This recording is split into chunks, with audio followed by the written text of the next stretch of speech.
we live? I guess we'll see. Please hit the like. Please hit the like. Please hit the like. I think we're live. I don't know.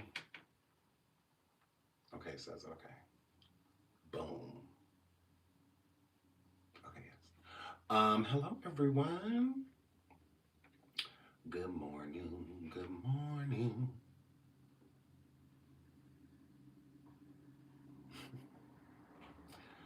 Oh girl. What is happening right now? Okay. All right, we're good. Hello. What are y'all doing? Good morning. Good afternoon. Good evening. Wherever you are. Hello, Queen Trina. Is it Quest Quest? Is it Q? Quest? Tasha Sherry, hi. Hi, my love. Green Eyes, Sunflower, hello. Medusa. It's Medusa. Lindsay, hello. Hello. Um, is it Kenyara? Oh, I feel like I nailed that. I feel like I nailed that. Crushed it. Hi, Cream. Hello. Hi, Lamisha. Lamisha. Hi, Miss T. Moderator. Hello. Hello. Hi, Sheila. Bro, hello. Neff the Goddess. Shrika Sharon. Moderator. Hi, Storm Fluent. Hello. Hi, Mika. Hi, Boo. I love you, Mika. Y'all go over there and subscribe to my girl, Mika. Unapologetically, Mika. That's my girl. We go way back. We go way back. Hey, Queen Trina. Okay, it looks like we're good. She said I said it right. Period. So proud of me. So proud of me. I did that. You're welcome. You're welcome. Mm-hmm. You're welcome. Hello, Miss LA. This is just water. Hi, Miss Bianca. Hello. Hey, y'all. Hi, Tressa. Just kidding. You know I love you, Tressa. You know I love you, Tressa. I love you, girl. I love you, girl. I love you, girl. Please hit the like. Please hit the like. Please hit the like. Now, we came over here today to talk about Tasha K. Shout out to Tasha K and Unmama Tasha K. Okay. Now, when we were live last on Shoot Your Shot, shout out to Shoot Your Shot. Love that show. Well, shout out to Derek King. Y'all know I love Derek. Love him down. The last show, Tasha was giving us like little tidbits that she had just did this interview. And then she gave us more tidbits and said that it was with Katt Williams' brother, Eddie Williams, right? Because Katt has two brothers. And she said that it was spicy. You know, the interview was different. And she also said that she was looking forward to like my survivings on the situation afterwards. So I'm like, survivings, you know, because I love Katt Williams, you know, and I'm a huge Katt Williams fan. So I feel like I'm a good person to talk about this situation because I'm coming from an unbiased approach because I love both parties. Like I love Katt Williams and I love Tasha K. So of course, I'm coming unbiased. Like, I'm saying what I feel like needs to be said, you know? Simple as that. Shout out to Tasha K. The interview is on Tasha K Live, TashaK.com, okay? TashaKLive.com, okay? It's a subscription, but it's definitely worth it, okay? There's hella interviews on there. Also, other content from other people, like shout out to Bondi Blue, and so many, other content creators that she's working with over there as well, okay? So some of your fave content creators are over there as well. Okay. So it's worth it, I promise. So, girl, please hit the like, please hit the like, please hit the like. Oh, thank you so much, Tasha Sherry. I love you so much. She says, tip my mins. I know that's right. Thank you so much, babes. I love you. Thank you so much. Yes, now we know Tasha K messy. Okay, so am I. Okay, so you have to download the Tasha K app. All right. TashaK.com. And that's on per. Okay. Oh, thank you, Mika, for becoming a member. So y'all, Tasha K sat over there like, okay, now you're Katt's brother. Okay. Okay. You're gonna tell me your story. Okay. And my wine was gonna hit their wine glass. Okay. So that's what that word. So I'm at attention. When she talking about some, oh, you about to be doing surviving zoning and all of this, so like what? I'm like, wow. Y'all. Again, I'm a huge Katt Williams fan. I love Katt Williams. Love him, love him, love him. All right. I'm not saying that the interview changed my mind of Katt. I'm gonna say what is that? I'm gonna say the interview. I've always had certain suspicions about Katt Williams, right? Katt is the type of person, he's funny. So when somebody's funny, they turn their pain into laughter. So with Katt being as funny as he is, to me means he's been through some stuff. He really has. And we've seen videos of him when he kind of fell off and, he was outside at the park fighting 14-year-olds, and stuff like literally, not like jokingly, like out there fighting teenagers at parks and, but he's, anyways. So I knew the Katt had been through a lot.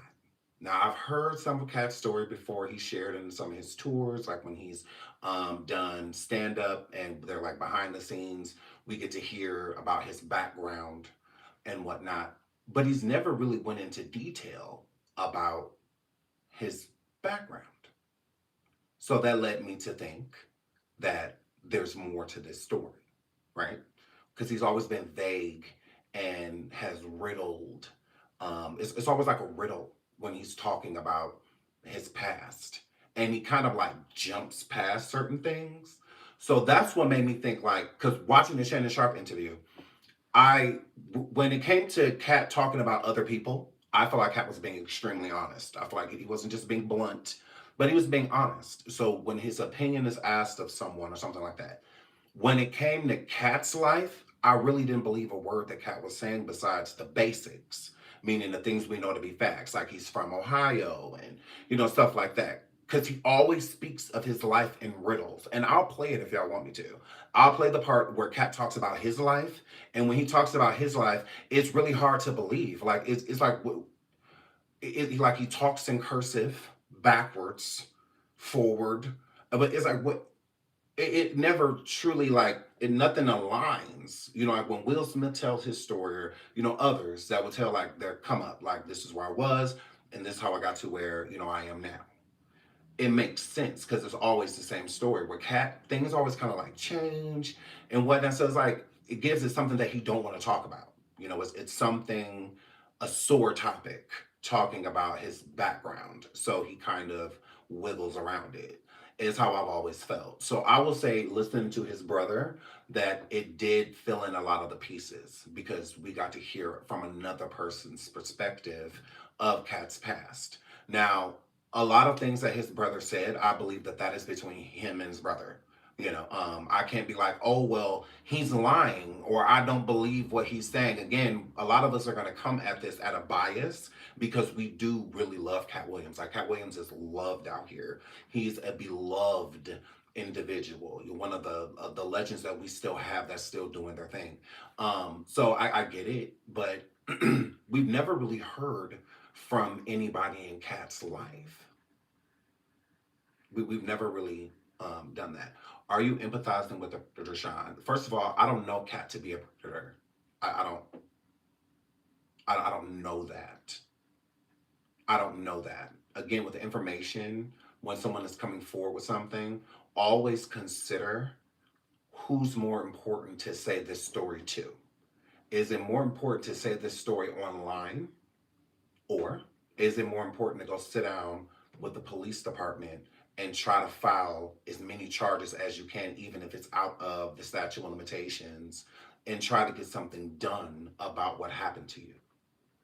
And then if you want to tell your story after that, it's definitely like up to you. So I always question that. As a victim myself, I will always question because I went to the police before I said anything loud on social media in years, 8, 9 years before I ever said anything aloud about what happened to me. So again, that's my thing. Is it more important to damage this person's reputation or damage their image by stating these things with no proof or actuality behind it? Besides, who do you believe at this point? That's where it comes to, not actual receipts, police reports, stuff like. Because make it serious. That's how I look at it. Make it serious. Is this more important that social media knows this or the law? Because I think it would be more important to get this information to the police before going to sit down with a Tasha K. You know, so again, I'm not saying what he said is false. No, not at all. I just don't know. So I would love to hear Katt's side of the story, or I would love to see like some charges or something be filed because then I don't really care what Katt has to say at that point. At least the police report. I mean something. Yeah. But at this point in time, like I said, it's between the brothers. Like that's between them. You know, when Krishan came forward and said some certain things about her family, it came out to be true. It was true. So why would I say that Eddie is lying? I have no idea, but I'm interested in hearing more, you know, and trying to figure, you know what, but because I do believe that where there's smoke, there's fire. I don't believe that this is just being made up. I don't believe that. I will say that. I don't think Eddie is just literally making this up. I don't. I feel like this comes from somewhere. I do. I don't think, as much as I adore Katt, I don't think that he's saying that for no reason. That's why I said it's between the brothers. I would rather it's Katt calling him and them having a conversation about it, or but I don't think that it's just completely fabricated. I don't think that. I really don't. That's pretty serious to be just throwing on someone. I don't feel like it's a throw on. I feel that it may be something that happened there that Katt doesn't necessarily want to talk about. And I do think that there has to be some truth to what his brother is saying based off of Katt. If you listen to the Shannon Sharp interview just to do something more recent, put something in your mind more recent, something that you can go right to, when Katt talks about his life and talks about his father and things that happened with no explanation besides being vague and putting riddles behind it, pretty much like you figure it out type of situation, what his brother says does make sense. It makes complete sense. Please hit the like, please hit the like, please hit the like. I do think that things that he's saying, because it's like the parts that his brother is saying is the parts that Katt would jump and skip over. So I'm like, that's really weird because if you compare what his brother is saying right now, Tasha K, with her, it kind of fills in some of the holes that Katt would leave telling his story. It would. So I'm like, because he kind of skips this part, but then the brother comes and talks, and Eddie says something, and it fits. Where it's not like it's just outlandish, because there's just weird things, you know, that Katt said, and then hearing his brother, I'm like, okay, yeah, that makes a little bit more sense, because that don't. Again, Katt Williams left at 13 years old. His family, his mother and father, allowed him to leave the household at 13.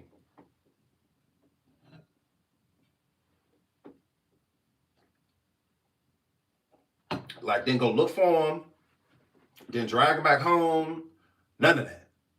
They allowed him to leave. Why? Why? You're like, we got to put two and two together. Like, again, he was 13 years old when he left Ohio and went to Florida. Katt. 13. Uh-huh. And his family just allowed it. That's not normal. It's not like Katt was born in the 1800s. He wasn't. He said his dad approached him about something about sex. And Katt has a vague answer to where he said to his father, girl, I'm like, Katt,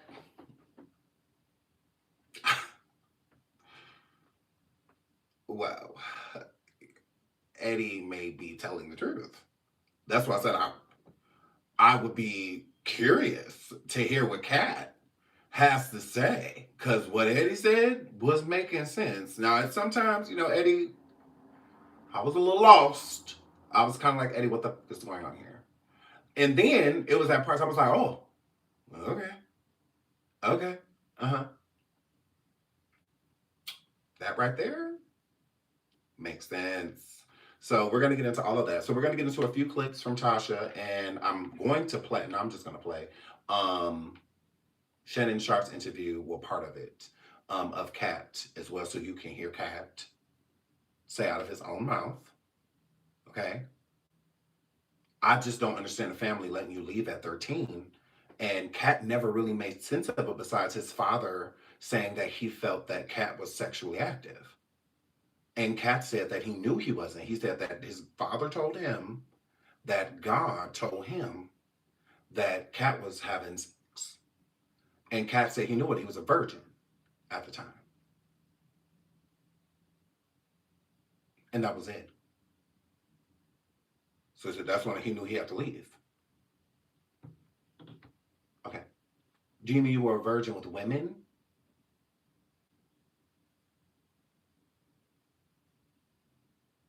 Because I'm confused about that, Katt. You didn't specify. It was very vague in how you said it. Like, almost patronizing. What do you mean? Because that was you were 13 at the time. This happened. And then you left right after that. And he also stated that it wasn't a confrontation, it was basically an altercation, you know. And he said that his dad was putting hands on him. Okay. So what would make a father that irate? That's why I said I feel like Katt is being extremely vague about what happened. He's not being honest about what happened. And what his brother said makes complete sense. Because again, what parent is letting a 13-year-old leave? But if you're doing something like what his brother said, then I would understand a parent being just like, yeah, you and my son, get out of my house. Like, yeah, I don't want you here. I'm like, okay, that kind of fits. That fits. Also, Katt's son, because Katt adopted, because it says he has 10 kids. We'll get into that too. It says he has 10 kids. Okay, but 3 are biological and the rest are adopted. And one of them, which his name was Malik, allegedly passed away, and Katt didn't say nothing about it. Like, nothing. Not a word. Okay? According to his brother, Eddie. Girl, we're going to get into that too. There is a lot to uncover. There is a lot to uncover. Tasha, this interview right here. Shout out to Tasha because this interview was very good. This was a great interview. Let's get into some of the clips. So, hold on. Oh, it's about to talk to me. I don't want it to talk to me. Power on. Okay, hurry up. The Bluetooth device is Hurry. The Bluetooth device is connected successfully. Okay.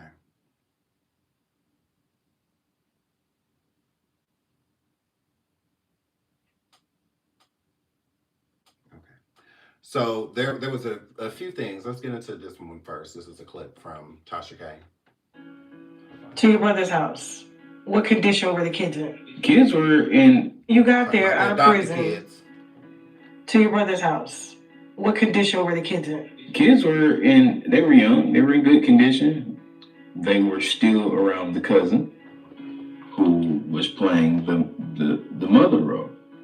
Who molested you? Yes. So, again, you gotta understand, because I know a lot of people are like, well, why the hell, if they did that, would you go out there?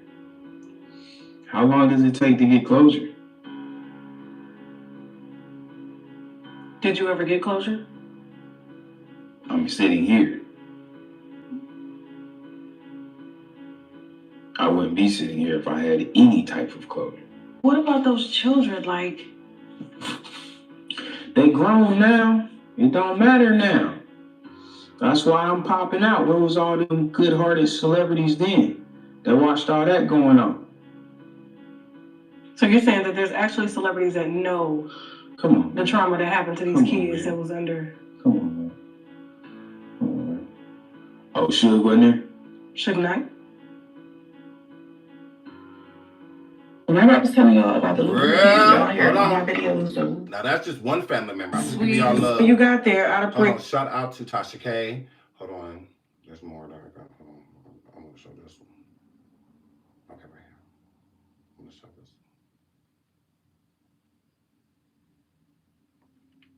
Full-on teenager. You didn't make it bigger. And his 5-year-old brother. Okay. What do you mean?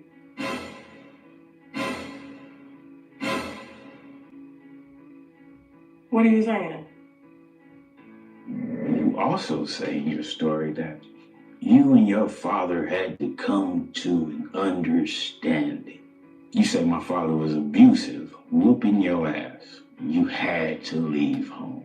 I'm a grown-ass man with kids.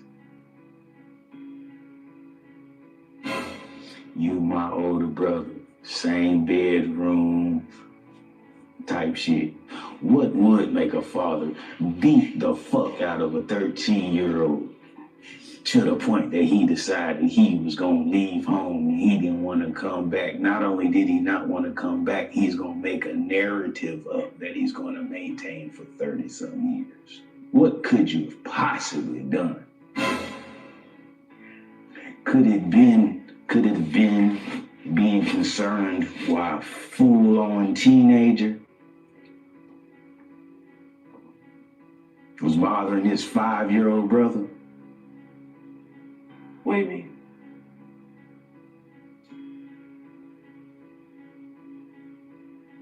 What are you saying? I'm not stuttering. Did What would make a grown man, if the story is what was been out of the horse's mouth, the horse says, he got up to a physical altercation with his father, right? right? You're supposed to be 12, 13. You claim CPS was involved. So as a grown man, and I'm reliving this in my mind, right? As you tell it. Cincinnati, Ohio. Yeah. Early 80s, right? So he would be So 13. you telling me it was some white folks in Cincinnati that had a badge on their lapel that said CPS, and they came to the home of a dark-complected Negro and a high yellow black woman, and this high yellow child came out and said, what? Because according to your story, you came out and you told them eloquently that you were of age and you decided that you could no longer sustain the type of abuse that was ongoing in your household, and it was necessary for you to separate yourself, emancipate yourself, and because you knew there were bigger dreams, you left your little brothers and proceeded to go on this journey of self-enlightenment. Sleeping in parks. Homeless, sleeping in parks. Girl. If that's the case, boy, you're 1 in a million, nigga. You're 1 in a million, nigga. And my whole life is a lie. And if I don't say anything now, that's exactly what will happen. My whole life will be a lie. My dad's whole life will be a lie. All left to this nigga's narrative. We're stressed out about Now look at here. Now look at here. Everything over here is alleged. All right? Please hit the like. Please hit the like. Please hit the like. Now y'all heard. That's his brother. Eddie is saying that. Okay? Then they also had a cousin in their family, and I believe she's a female, that used to do things to them. Well, him, the Eddie. And he said that Katt would have her watching his kids, Katt's kids, you know, and whatnot. So it seems like it's all around. And in some families it'd be like that. It'd be all around. It'd be all around you. Type of situation. Now, I'm not saying that he is telling the truth, but I'm not saying that he is lying. Who am I to call him a liar? Like I don't know their life. I wasn't there. He was. So this is what he's stating, and I don't think that he's just making it up. Now, I do think it's from his perception, from what he can recall, from what he can remember, you know. Again, what do you think? That's a lot. That is a lot. But I'm gonna play this one more time, and then including that, there's why can't I make this bigger? This is other detriments to. I want to make it bigger. Okay, I'm gonna play it one more time. And why a full-on teenager was bothering his 5-year-old brother. Full-on teenager. What do you mean? 13. Bothering his own brother. What are you saying? You also say in your story that you and your father had to come to an understanding. And Katt did say that. Katt did say that. Was abusive, whooping your ass. He said that too. He said that their father, this is another reason why he feels a need to come forward. So, my daughter. So with him coming forward saying that, I also feel like he wants to vindicate his dad. I think he wants to vindicate his father. I think how Katt kind of set the father up to look was bad. He did. But what's confusing is Katt kept saying how much he loved and respected his father at the same time. But Katt wasn't explaining a father that you would love and respect. So it's really confusing. That's why I said, listening to Katt talk about his own life, I feel like he's lying on Shannon Sharp. But when he talks about everything else, like how he feels about celebrities, what he feels like goes on behind the scenes, stuff like that, I do feel like he's telling the truth about. I don't think he's lying about those things, but I do think that he is lying about his own story because I don't think that his story sheds him in the best light. And I think that he wants to steer away from it because, again, he was allegedly, if this happened, a kid. He was on 13. And that type of behavior is learned behavior. So my first question wouldn't be because this is not him explaining Katt as an adult doing these alleged things, right? So Katt was a kid. If he was 13, he was a kid. He clearly didn't know better. Somebody taught him that. That's a learned behavior. That's not something that you just pick up. You don't just decide one day, I'm going to do this not at all. Somebody's doing something to you. All right? Now, the first thing that my mind is jumping to is the father. I don't know why. Because at that point, I just feel like whatever, if Katt was allegedly doing this to another boy at the time, then I believe that a boy was doing it to Katt. I don't think a woman was doing something to Katt and he was no. I think it's a learned behavior that a boy, a man, showed Katt whatever, and then hurt people.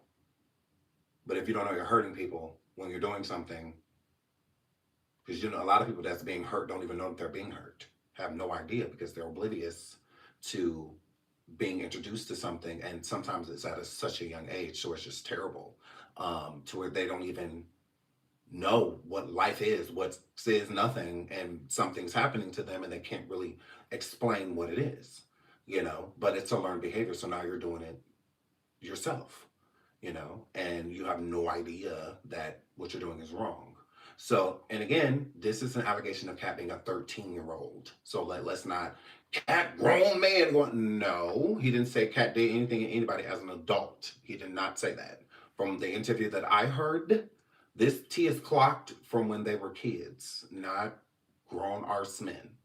Okay? So let's separate the two because it's not the same thing. Doing something as a child and then doing something as an adult. It doesn't mean also that you're not repeating it. So it doesn't mean that because he was a kid that he stopped doing it. No, he definitely could have, because again, hurt people. So, yeah, but I think that, I think he said the cousin did something to or with Katt. I think this cousin did it with a few people. I think the cousin did it probably, they usually target many people. It's usually not just one.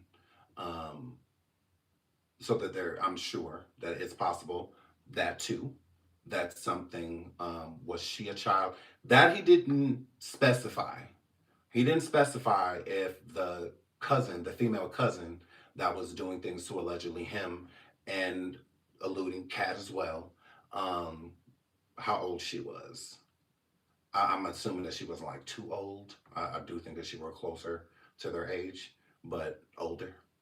I don't think she was younger. So yeah, crazy work. So again, that's where my mind goes to. It doesn't go straight to, um, like, oh, he's running around here doing this. I'm like, no, he's talking about when he was a kid.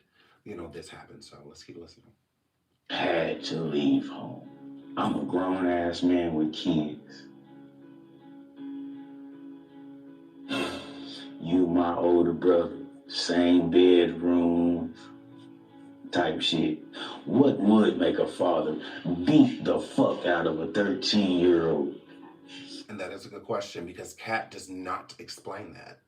Please hit the like, please hit the like, please hit the like. Katt does not explain that. And we're going to listen. We're going to listen to Katt talk about his childhood and whatnot. And all of these things that he is saying, hi to fly, all these things that he is saying that Katt said about his father, he did. So he's saying that Katt was 13 years old. What 13-year-old boy would just leave? And the family would be allowing it. And then the father get into a physical altercation with said child before departing. Okay. The point that he decided he was going to leave home and he didn't want to come back. Not only did he not want to come back, he's going to make a narrative up that he's going to maintain for 30-some years. What could you have possibly done? So the brother's saying, stop making it seem as if you just left because of a whole bunch of crazy stuff going on in the house. And, dad was over there pounding on you on a day-to-day basis. Just you walk in the house and then he just found you. Anything happened in the house, the dishes ain't done, anything like that. He always targeting you and whatnot. That's not what happened. Don't do that, because our father was not like that. He was not an abusive man. He wasn't. But you push a narrative for over 30 years that our father did this to you when you know that that's not true. You know what you did. It gives a person that, and to me, Katt Williams is a narcissist. He is. A lot of celebrities are. But Katt Williams is definitely a narcissist. I feel like that's why he speaks so low on people like Cedric the Entertainer, Steve Harvey, all of the other, Kevin Hart. I think that's why he speaks on them how he speaks on them, because he is a narcissist. He wants everyone to focus on him and not those people. And because again, these men have done nothing to him. And if it happened behind the scenes, handle it behind the scenes.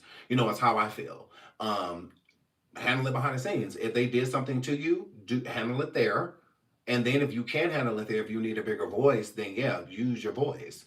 But no, it's usually a lot of ridicule that Katt has for these men and isolates them to make himself the standout, because he still has to do stand-up tours. The other ones eat differently. The other ones have TV shows. The other ones are on movies. They're all, eating. While Katt is rare, that we see him in film or on TV shows anymore. We really don't see him there. The main people that see Katt are people that are at a Laugh Factory or somewhere. Because Katt tours. He's always been more so one of the comedians that tour. And that's how comedians start off. But the bigger you get, the more opportunities you get. And Katt has had some major opportunities. So this is how he's able to tell us about the elite and all of that, because he's been sitting at the same table with these people, eating from the same plate as these people, drinking the same bottle as these people. So he knows, what a lot of the ins and outs of what's happening in the industry. And he feels, because anyways, because Katt has had many struggles in life, including drugs. But he tries to make it seem like he basically ain't never really ever done it. And although that's truly the reason he fell off, is he was biting off way more than he can chew. Because I can tell you the real story of Katt Williams, and it's all documented. You know, it's not. He makes it seem otherwise, though. He makes it seem like he's not getting these big opportunities because he turned them down. Because I'm not willing to drink from the Illuminati swine and all of that. It's like, no, you up a lot of opportunities because of missing shows, being up on set, not showing up to set. You were doing a lot. You were doing the most. And pretty much a lot of people in Hollywood just kind of chunked him up as like a junkie and dismissed him. That's why he was at parks fighting 14-year-old kids. Didn't have anywhere to go really. You know what? That's why he was there. It's not like since he's been rich, he's always been rich. Like, no, he's had a lot of ups and downs financially, you know, and whatnot. And then he has bigger breaks like with Netflix and stuff like that. Those are the people who really put money back into his pocket. So yeah, because the touring wasn't necessarily doing it. So he needed a big stand-up special so that he could promote a tour and whatnot. Not people like Dave Chappelle and the Kevin Harts and whatnot. At this point in time, they don't really need to do that. They can just go. If Eddie Murphy wanted to do a tour right now, he could just go. Jamie Foxx wanted to do a tour right now, he could just go. But when it comes to people like Katt Williams, he's not as mainstream as these other people are. Marlon Wayans is mainstream. Jamie Foxx is mainstream. These are people you see in big motion pictures. Marlon and him right now, motion picture in theaters right now, huge film. They just got done doing. They also got the reins back to Scary Movie. They got Scary Movie 6 cooking up, releasing next year. And whatnot. Like Marlon is doing big things. He has big opportunities. Katt was allowed a lot of these opportunities too. He was. He just dropped the ball. That's it. It wasn't him going out telling Hollywood secrets. People like Jamie Foxx and other comedians have been doing that for years. They just don't list names, but they've been doing it for years. Dude, Jamie Foxx talking about parties he been to and whatnot when he used to joke around with Puff Dad about Buffy parties, and you know, like it was fine. He didn't get blackballed, blacklisted, none of that. So no, that's not why he got blackballed. He got blackballed because they pretty much chunked him up as like a junkie. You know, like amazing talent, but you know, it's kind of how they looked at like the Whitney Houstons and people like that. Amazing talent, but kind of just like, girl, you on that list. And that was Katt. So places like Netflix and whatnot as well put him back on the map. Okay. So shout out to Katt Williams. I'm a big fan of Katt. I've been following him his whole career. I didn't just start watching him the other day and whatnot. This is why it took me a minute to even form an opinion on this, because I don't want to be biased, because I really do like Katt Williams. Like, I'm not doing the story because I want to like hurt his reputation or image or anything like that. I really hope that it's not true, but I do think that what he is saying, his brother Eddie is saying, that there is truth to it. I do feel that way. Like, I don't want to come off as like a Katt Williams hater or you just hating on him, Never. Like, I love when I say I'm a huge fan, I am a huge fan of Katt Williams' work. I am. But again, I'm not, you don't sound like a fan. No, I don't sound biased. I don't sound biased, sweetie. That's what I don't sound. And I'm completely okay with that. Completely okay with it.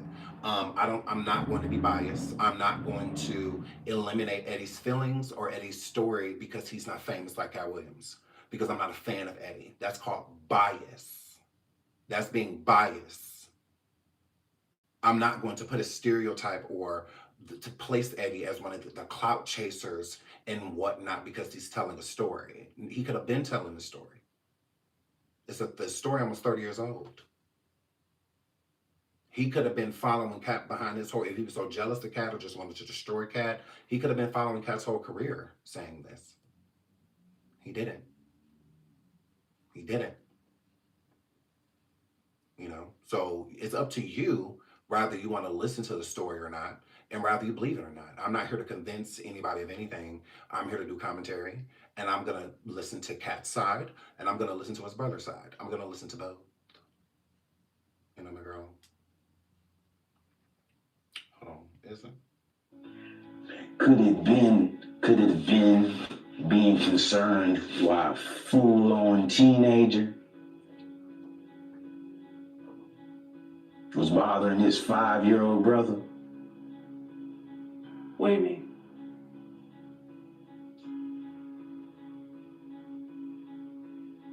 What are you saying? I'm not stuttering. Did What would make a grown man? No, y'all are right. On Instagram, his name is Eddie Bandman. So I keep. So his name is Steven. But on social media, he go by Eddie Bandman.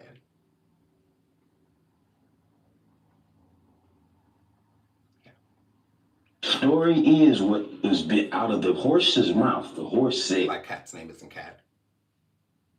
He goes by Katt.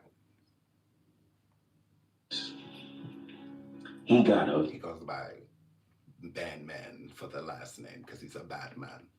physical out. Talks in circles, mess knocking down molestation, evil. Okay, well.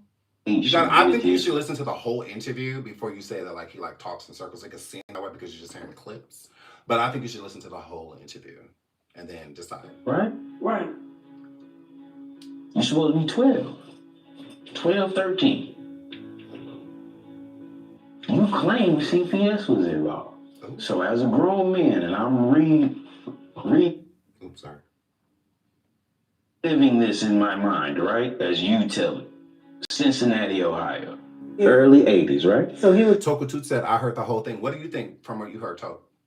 So 13. you telling me it was some white folks in Cincinnati that had a badge on their lapel that said CPS, and they came to the home of a dark-complected Negro and a high yellow black woman, and this high yellow child came out and said, what? Because according to your story, you came out and you told them eloquently that you were of age and you decided that you could no longer sustain the type of abuse that was ongoing in your household, and it was necessary for you to separate yourself, emancipate yourself. And because you knew there were bigger dreams, you left your little brothers and proceeded to go on this journey of self-enlightenment. sleeping in parks. Homeless, sleeping in parks. Yeah, that's a lot. To be homeless, sleeping in parks, anywhere someone will allow you to at 13. Katt also said that he was in, what was it, the Navy? The Navy or the Army? Or whatnot. He was like, what, 15? Definitely think that that's not true.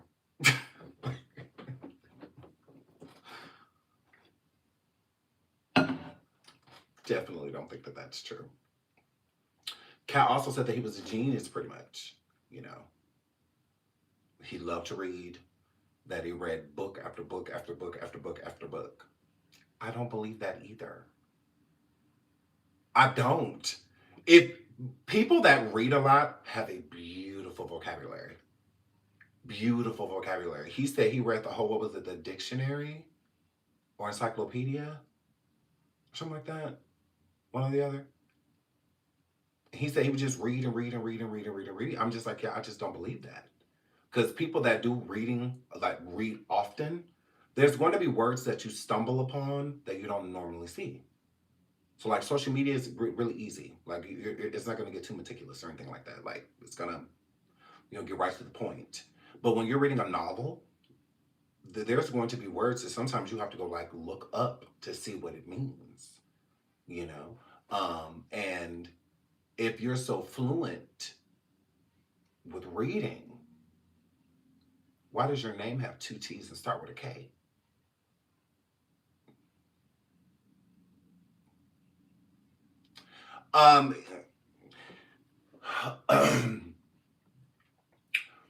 Katt, don't do that. Don't do that. I just don't believe those things are true. I don't. Just don't believe them. I also don't believe that he was offered a scholarship because he would have had to been offered that scholarship while he was living at home. He made it seem like staying with his father was torture, but he loved him at the same time. Their lifestyle, he said that he read the Bible. The Bible was the greatest book that he ever read. This is all come from Katt. He said that the Bible was the best book that he ever read, but he's an atheist. But he loves the Bible. He said that he wanted to be God's friend, but he's an atheist. He doesn't believe in God. But he kept saying, and even in an interview, he kept saying, God, God, God, God, God. I'm like, you know the Lord? You know the Lord? Again, when it comes to Katt's opinions on other stuff, believe them. But when it came to his life, because he talks in riddles. It's like, yeah, most of y'all not gonna talk in riddles about your life. You're gonna talk from what you remember. Now, you probably can't tell a person about what you were doing when you were an infant, what you were doing when you were 1 or 2 years old. Unless it's something traumatic or a big event that stands out, you're not going to remember. So you're just going to go back to where you can remember, which is usually like most people 7, 8 years up. You could go right back to being in like kindergarten, first grade. You can kind of have memories from that, like teachers and students and, stuff like that. But it's not going to be riddles. Katt doesn't say anything, and it's concrete about his life besides the factual things, the basics, like he's from Ohio, he black, he 5'5", stuff like that, stuff that we know and that you can see or we've seen, like his birth certificate is going to say he's from Ohio, so that's how we know those are the basics. But what happened in his life and all, it's like a blur. A blur. But he goes into such detail about other people's lives and how he feel about other people. He'll go into detail about how Steve Harvey is, siphoning the industry and how, these other people not touring, they're not real comedians because comedians do stand-up and they're not doing stand-up. They just doing movies and all that, but he do movies. I'm like, Ain't that's the case? Ain't this Magic Mike? Wasn't he just on one of them days? Kiki Palmer? SZA?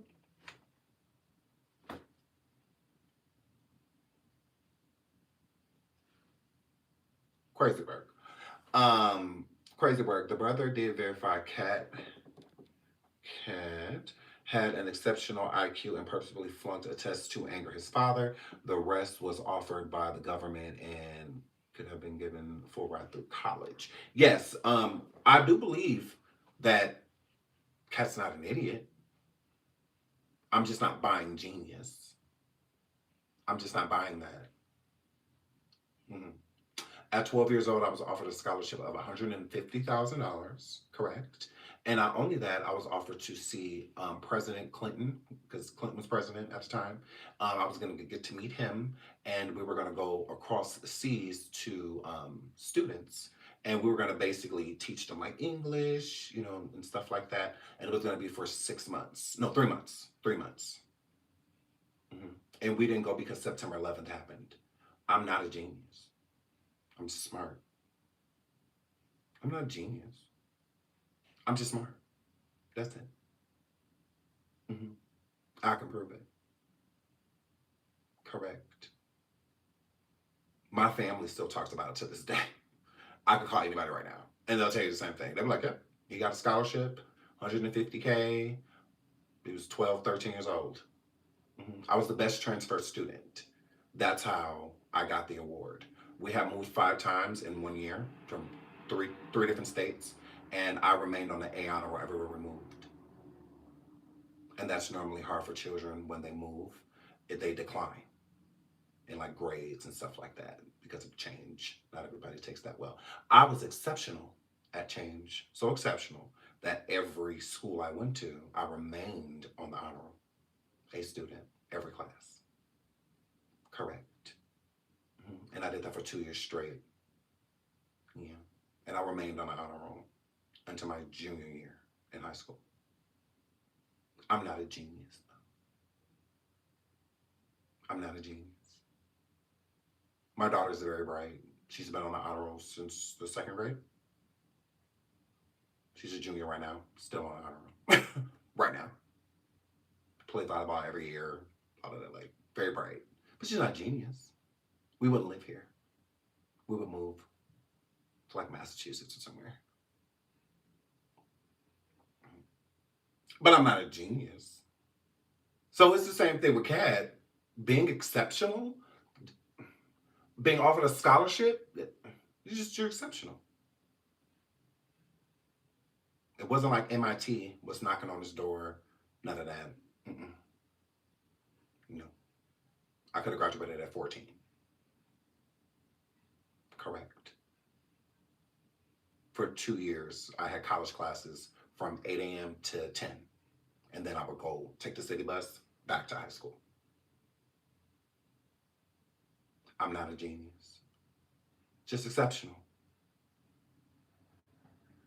I could have went post-secondary, like I would do all that. But I'm not a genius.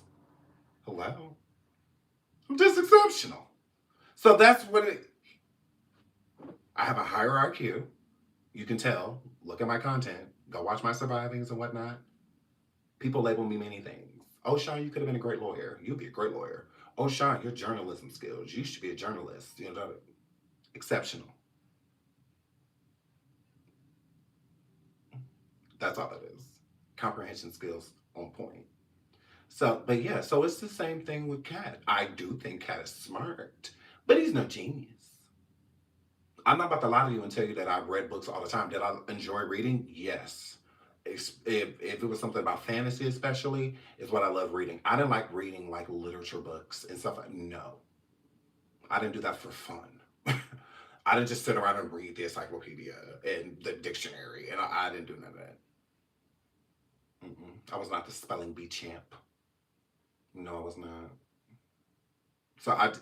But if I would have, oh yeah, 100%, I would be doing all of that. But when it comes to Katt Williams, he does not give that. He does not give the vocabulary of a person that reads often. And then when you do a lot of reading, you still retain knowledge very well. Sam Odom Jr., Jaguar Wright's son, very bright. And you can tell that he does a lot of reading. He retains all of that knowledge. He retains it. So he's going to have little simple facts about stuff that we wouldn't have anything, that we wouldn't know nothing about. Lint falls from the sky. Yeah, did you know that when it does fall, that it actually comes from, like he could tell you all that. You know, just little facts and you had no idea. You know, but that's because of reading. You know, if you watch social media to where people are teaching you things, you retain that, and you'll even tell people when you see certain stuff, like, oh yeah, you know, I heard about, I watched this video about squirrels, and they, you know, it's no different than reading. Like, it's the same thing. So yeah, would I call Katt a genius? No. But do I believe that Katt Williams just sat around reading books all day, even in his time frame to where computers and electronics and stuff wasn't like that big? No. I don't believe that. You can tell. His vocabulary is not large. It isn't. He uses basic vocabulary, just like any one of us. It's nothing to where it's kind of like, what did you just say? Like, let me look that word up. What's that mean? You know, he's not expeditiously speaking. He's not doing any of that. Now, I would believe like T.I. or somebody read books all day, because T.I. does have a bigger vocabulary. Like, his vocabulary is bigger. He does use words. Rather, he going to look them up before he used to do the Family Hustle show. And now he does have a bigger vocabulary. So it's like, oh, okay, he must do a lot of reading. Because that's where you're going to see that. You ain't going to see words like that on blogs and all of that. No, not at all. Not at all. So, right, Katt is a proper speaker. It don't give genius. It just don't give that. Well, you're one in a million, nigga. You're one in a million, nigga. And my whole life is a lie. And if I don't say anything now, Who Bernstein need proof? That's exactly what will happen. My whole life will be a lie. My dad's whole life will be a lie. All left to this nigga's narrative. Or we're stressed out about Crazy anything, work, crazy including work. Now let's get into a couple more clips. Then we're gonna listen to Katt. Then we're gonna listen to him because I'm a firm believer in hearing from the horse's mouth. So the brother came to clear up not just his father's name, but I guess his own name in certain ways too. So let's get into this. So let's get into the adopted son.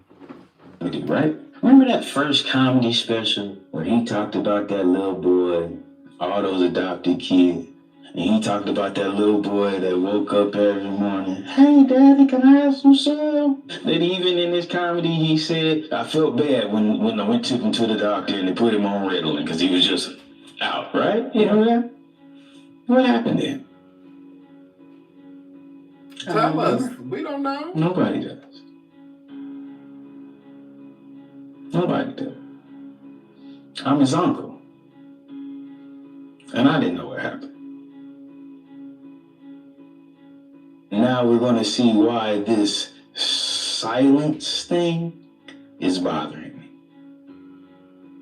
Because you started off your career talking about this little kid. You brought this little kid and the knowledge of this little kid, Malik, to the world. But you also said nothing when this little boy died.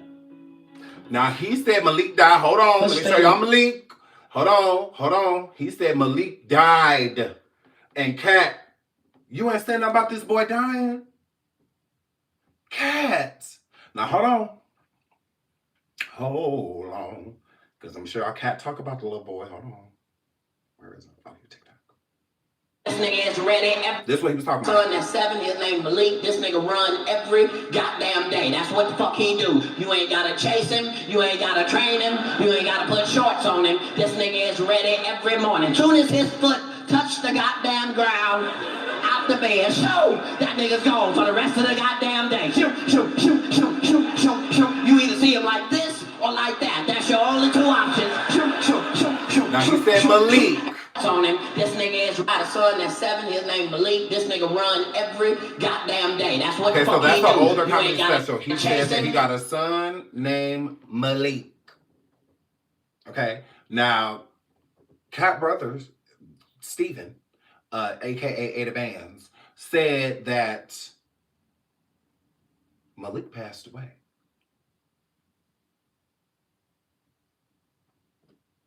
He said Malik passed away. What y'all think? Oh, Lord, no. Ooh, no.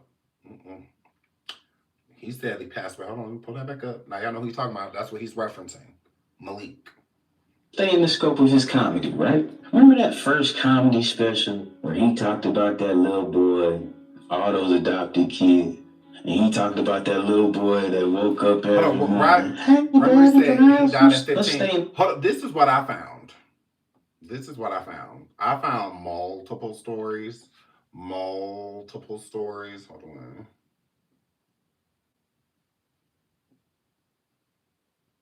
Okay.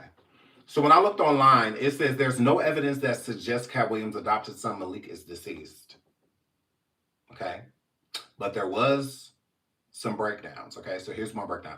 It says Katt Williams' family life. Katt has an adult biological son named Micah. He has also adopted several children, bringing his total number of children to 10. In a 2018 Facebook video, Katt mentioned a young son named Malik, but his adoption status and current age are unclear. Okay. And then it also says Malik Banks in 2019, a man named Malik Banks was KILLE'd in Richmond, Virginia. Banks' mother, Saida Hall, stated that her son once met Katt Williams at the YMCA and was a fan of the comedian, but he was not related to him. Okay. And then Malik Williams in 2021, a man named Malik Deshaun Williams was charged with murder in Hopkins, Minnesota, and was sentenced to 30 years in prison. It is not clear if this individual has any connection to Katt Williams. Okay. But there is a story about Malik passing away when he was 15 years old. So I did see that too. But Katt has never spoke on it. So it's like, what do we do with that? Because Katt's never spoke on it. He's never spoke on Malik passing or anything like that. And he also doesn't bring him up anymore, which I find weird. He doesn't bring him up. And then Katt put up a post. Hold on, because you know I'm messy. You know I'm messy. Katt put up a post. All his churn, except Malik. This is from on Katt Williams' page. You see that say Katt Williams? Hold on, Katt Williams. That's his page. And he puts up all his children except Malik.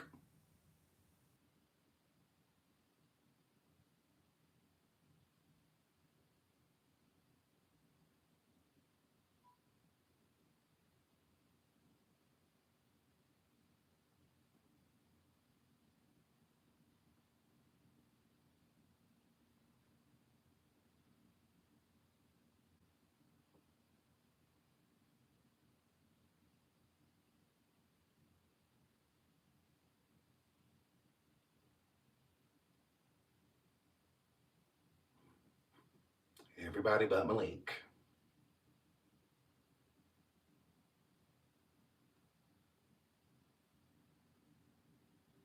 And this is the beginning of the thing. Yeah. So yeah, he posted all his churn. He just didn't poke Malik. Why? Why? And that post was 2 years ago. Because he don't post his kids like that. And he really don't talk about them like that. Besides the fact that he does have kids and that he does have adopted children. He doesn't really talk about them. And you can go on his social media. This is Katt Williams' social media. Oh, God. Go back to his social media. Lord. Okay. This is social media. I just showed y'all. I'm trying to scroll so y'all can see. Like, you're not going to see any children. And you can keep scrolling and scrolling and scrolling. You're not going to see any kids. He don't post his kids like that. No, he don't. And last time he did was in 2023. I have to go all the way to 2023 to find the post of his children that he loves so much. So I'm like, whoa. If I was to start a big, I could post my kids all the time. And they older, I post them all the time. Yeah, I'm just saying, like, he really don't talk about what is that? He really don't talk much about his kids. Moving right along. Let's get into the rest of this clip. But his brother Steven said that Malik is dead.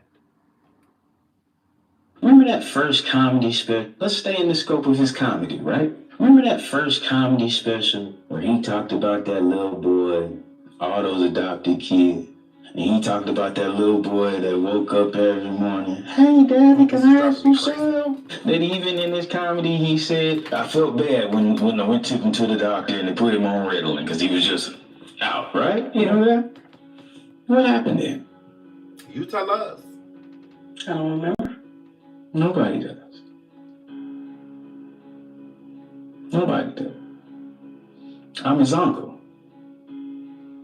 And I didn't know what happened. Now we're going to see why this silence thing is bothering me. Because you started off your career talking about this little kid. You brought this little kid and the knowledge of this little kid, Malik, to the world.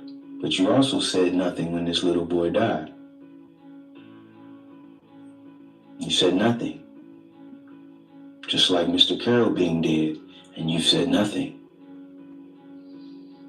You forgot about me. You forgot about Malik. You forgot about Malik. Are you Malik? No. Malik's dead. Died at 15. And you want to know why I mentioned that? Yeah. He knows why. He knows why. What's Malik's last name?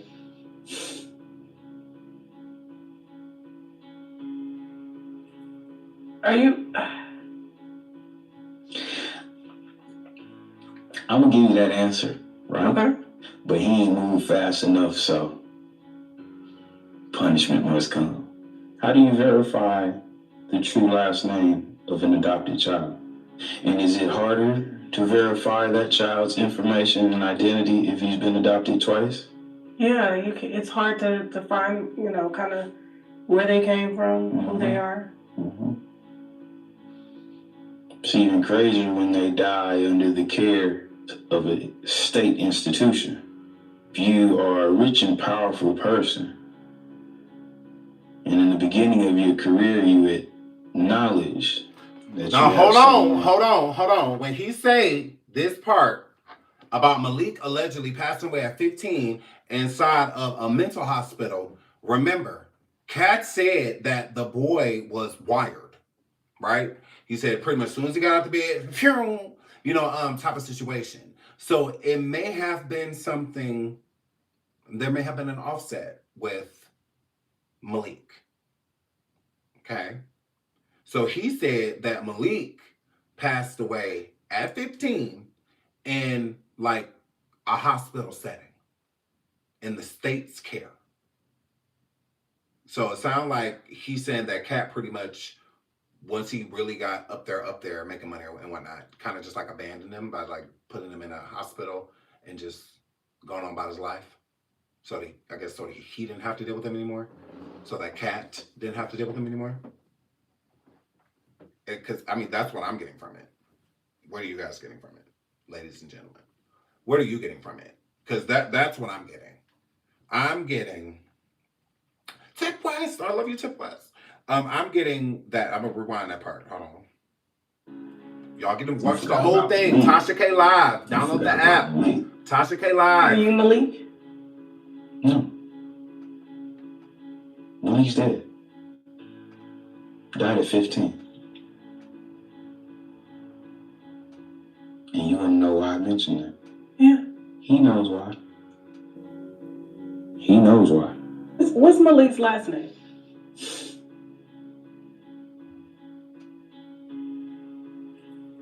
Are you? I'm gonna give you that answer, right? Okay. But he ain't moved fast enough, so punishment must come. How do you verify the true last name of an adopted child?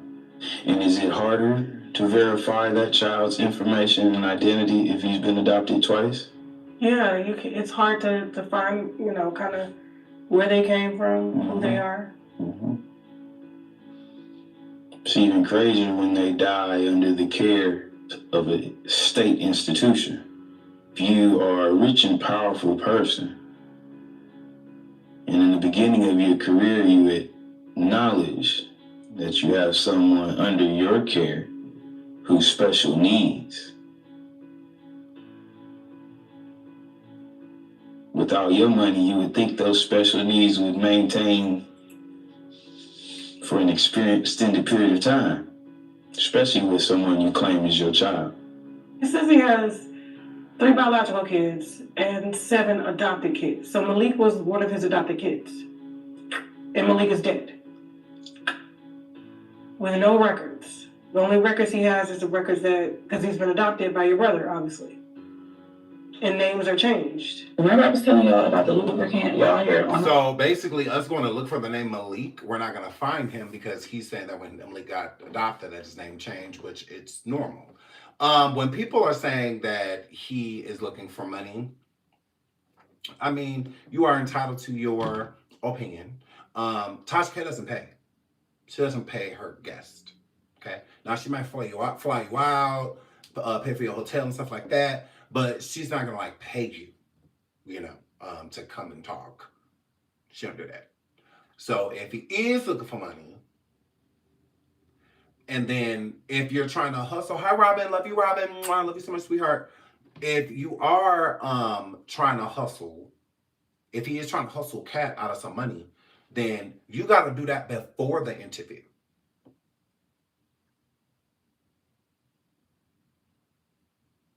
If you're saying you're gonna If you don't send me some money, then I'm gonna go like expose you, trying to blackmail or someone, then you don't go through with it. So he could want any money from Katt if that's how you're talking, because that's not gonna make Katt give it. And Tasha K owns the interview; it belongs to her. So he can't call Tasha and be like, "Take it down." Like, she's not gonna do that unless she wants to. But that's her property. That's her intellectual property, and it is on her app. So it's different factors are going around trying to get something like that taken down. You got to go to court basically, because she runs that app. Like there is no higher up. She is the higher up. Okay, she is the boss. YouTube, this app, there's bosses, there's levels. Over on Tasha K, Cash the Chekna, which is her husband. Yes, Shekna, Cash the Chekna.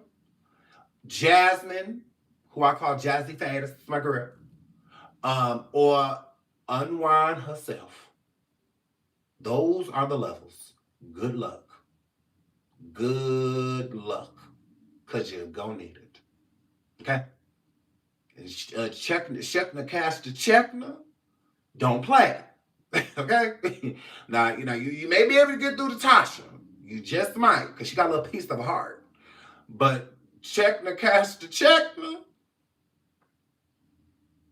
good luck. Okay? It's going to be tough. Getting through to him. Correct. JJ says he ain't moved fast enough, so punishment must come. Whether Katt wrong or not, I don't feel the brother's motivations are notable for exposing his brother. I feel like the deposit from Katt didn't clear quick enough. Now, I'm going to agree with a lot of what you just said. Shout out to you and thank you so much for the super sticker. I'm going to agree with the fact that I do think that in some way, shape, or form, he was waiting for something from his brother. But I don't think that it was compensation. Because why would you say that aloud? I think this stems towards something else completely. I don't think it has anything to do with money. I think it's something else. Because why would you say that aloud if you want people to believe your story? If you want people to believe what you're saying, if my brother's famous and I came forward to talk about my brother or things that may have happened when we were coming up, I'm not going to say anything that will make a person think that I am trying to blackmail my brother in any way or shape. It's just me simply just telling my story. Like, this is what happened. It may not paint my brother in the best light, but it's my story. I don't think that he would do that. And that's too big of a slip of the tongue. So if anything, I do agree with you that that is awkward to be saying, and I would like to know the context behind it, because it could mean different things. It could have been paid up by, telling the story first, saying what really happened, telling the truth about their father. It can mean different things, by pay up. Or didn't get to me quick enough. Like, what, or didn't come out quick enough. Like, what does that mean? Like, I would like to know the context behind it, because if he is stating anything about money, then I would say that too. That I do believe that he fabricated a lot of things that he said about his brother, if money is involved at all. Because if money is involved at all, then I'm pretty much 86 in everything that he said. That's just how I feel. If money has anything to do with this, poor Katt. Poor Katt. Like, that sucks that your own family would come out here and do something like that to you. That sucks. That's horrible, because our family, that it's like that. One thing I will say, whether I was beefing with my brothers or not, I would always look out for them. Now, I wouldn't take care of them, because that ain't my job. But I would definitely look out for them. I would. Because I don't think it's right to have money in abundance and you'll look out for a bunch of strangers, but you won't look out for the people that you love and that you came up with. I think that that's trash. And I think a lot of celebrities do that. They come into the industry and they'll pay more money. They'll give females that they about to smash for a night more money than they will give their own mother. They'll give their own sister or cousin or aunt, and whatnot. So Yeah, I don't like that because a lot of celebrities do that. Like they'll take better care. Like he out here adopting all of these kids, and so it's like, are you taking better care of the kids that you adopted than you taking care of your biological ones? Because there are people that are like that too, will have their own kids, but then get with a woman that has children and treat those children better than her own. Well, make sure they're doing their homework, getting back forth to school, make sure they eat, putting food on the table. They'll do all that for somebody else's kids, but not even doing it for the children that you made and created yourself. I don't feel like that's right. So I do feel like you should always be looking out for home, whether you get along with them or not. Like, I don't care. If I hit it big, big, and was making millions of dollars, I would send money to each to relatives that I can't stand. I would still make sure that they're okay because I do think that that's what you should do. Always take care of home. So, and I think you can avoid a lot of bullshit just by keeping in communication with people, not paying them, not giving them money, just keeping in communication with them. Some people get big and say their family and just disappear, and the family ain't did nothing to them, you know. So that can cause a lot of unnecessary, aggression towards a person, and Cat may not even deserve what his brother's doing and saying if it's not true. But if it's true, you can't tell a person what they can and cannot say. I cannot tell you or tell one of my family members, you can't tell your story because it doesn't paint me in a good light. Why don't they get to tell their story? Tell it first. That's all I can tell an individual. Like, we all do things that we frown upon. We all do things that we don't like. We all have skeletons in our closet. Some skeletons are just bigger. Sometimes there's more. But we all have that. We all do things that's why the word regret was created, because we're going to do that. If you're a Christian, sin, where we're going to do that. Like that's going to happen. It's too much temptation. If we're not to, it's all about being forgiven. So that's the same thing here. It's not about what you did. If this happened, Kat, at 13 years old, it's all about just being forgiven. Closure. Some people, victims especially, don't even know anything about closure. Instead, they just suppress, and just hope that eventually it'll go away. When most people take it to their grave. How can you truly rest in peace when you're you're living in hell already? Like you're already in like a modern day like hell, because of what you're going through, and what your body's going through, your mind's going through, because of what somebody took you through. So closure is necessary, and a lot of people don't get it. So if he feels that this is his way of like closure, or just closing that chapter, speaking on a larger scale, that's fine. Like you don't get to take the person's story away because you don't like how how you're painted in it.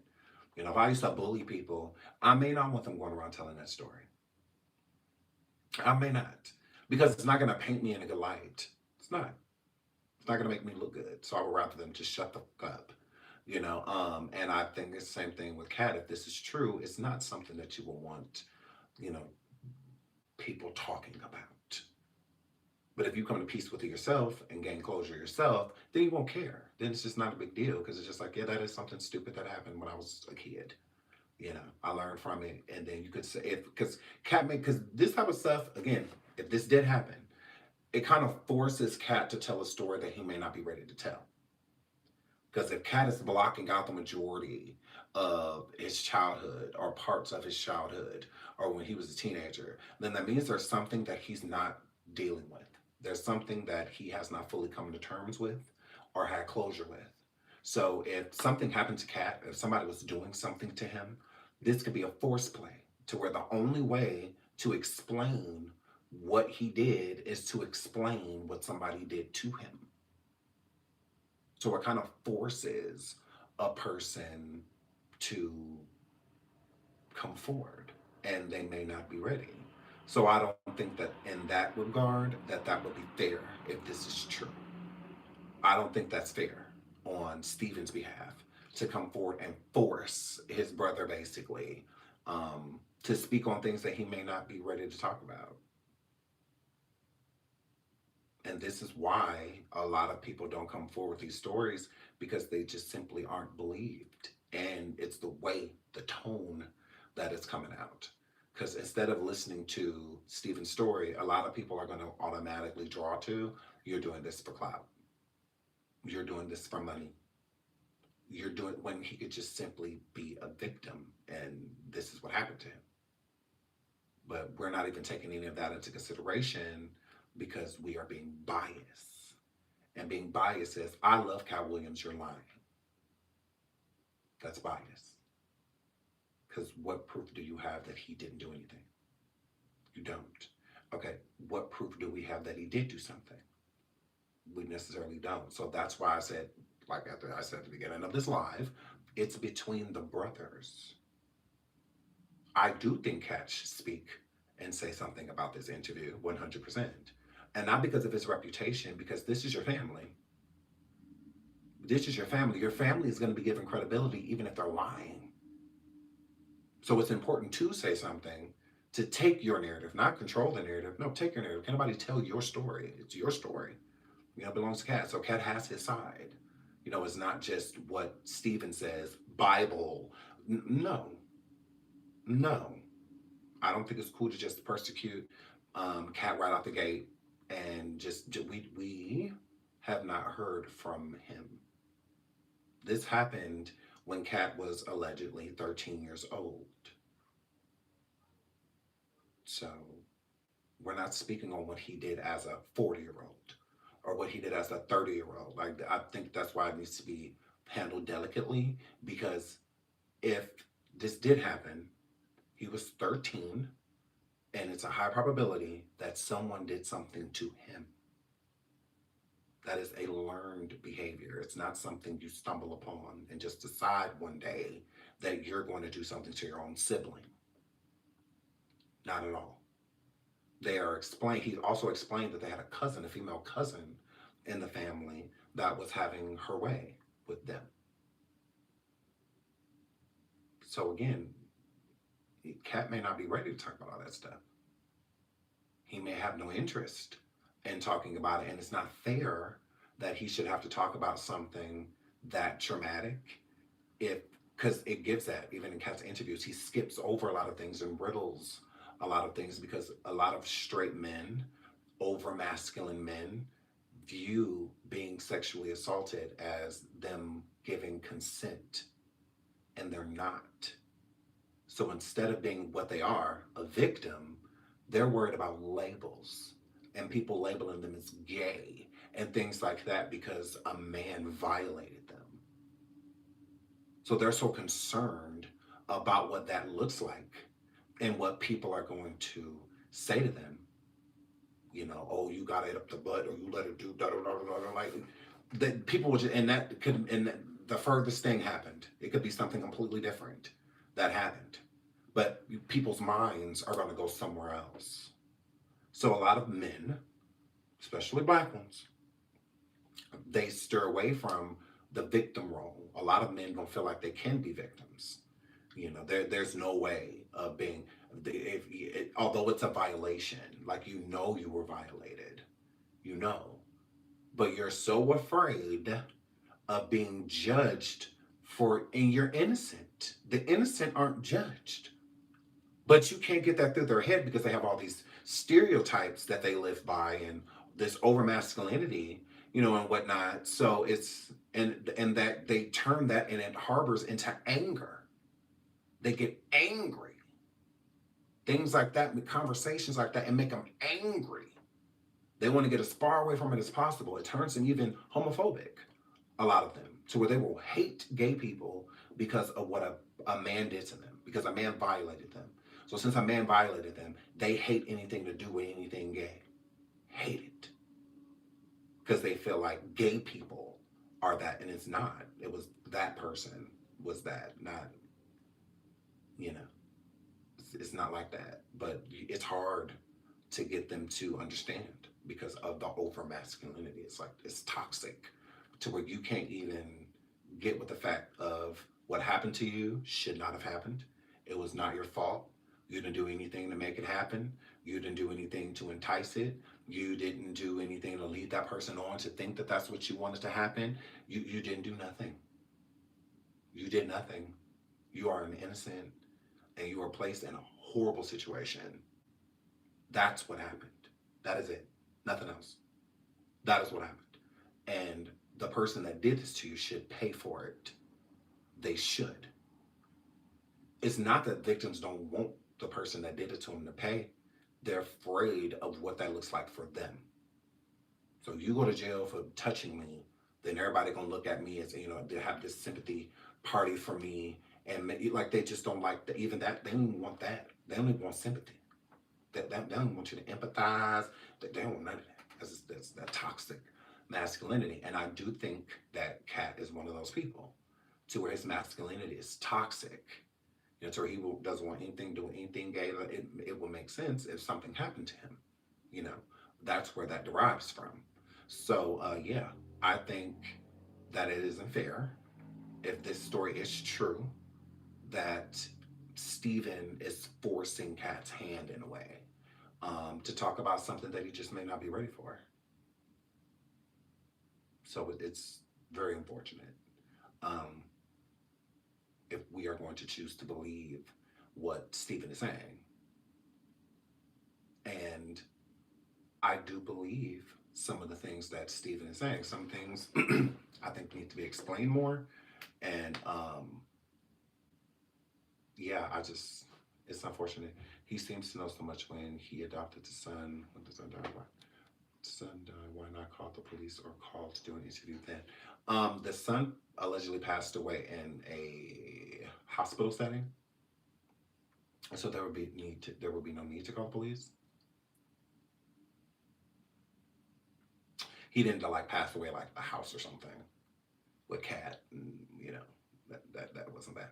He said that he passed away in a hospital setting with the state. So it's not, what would he need to call the police for? The police would know everything they need to know, but based off what the hospital was saying.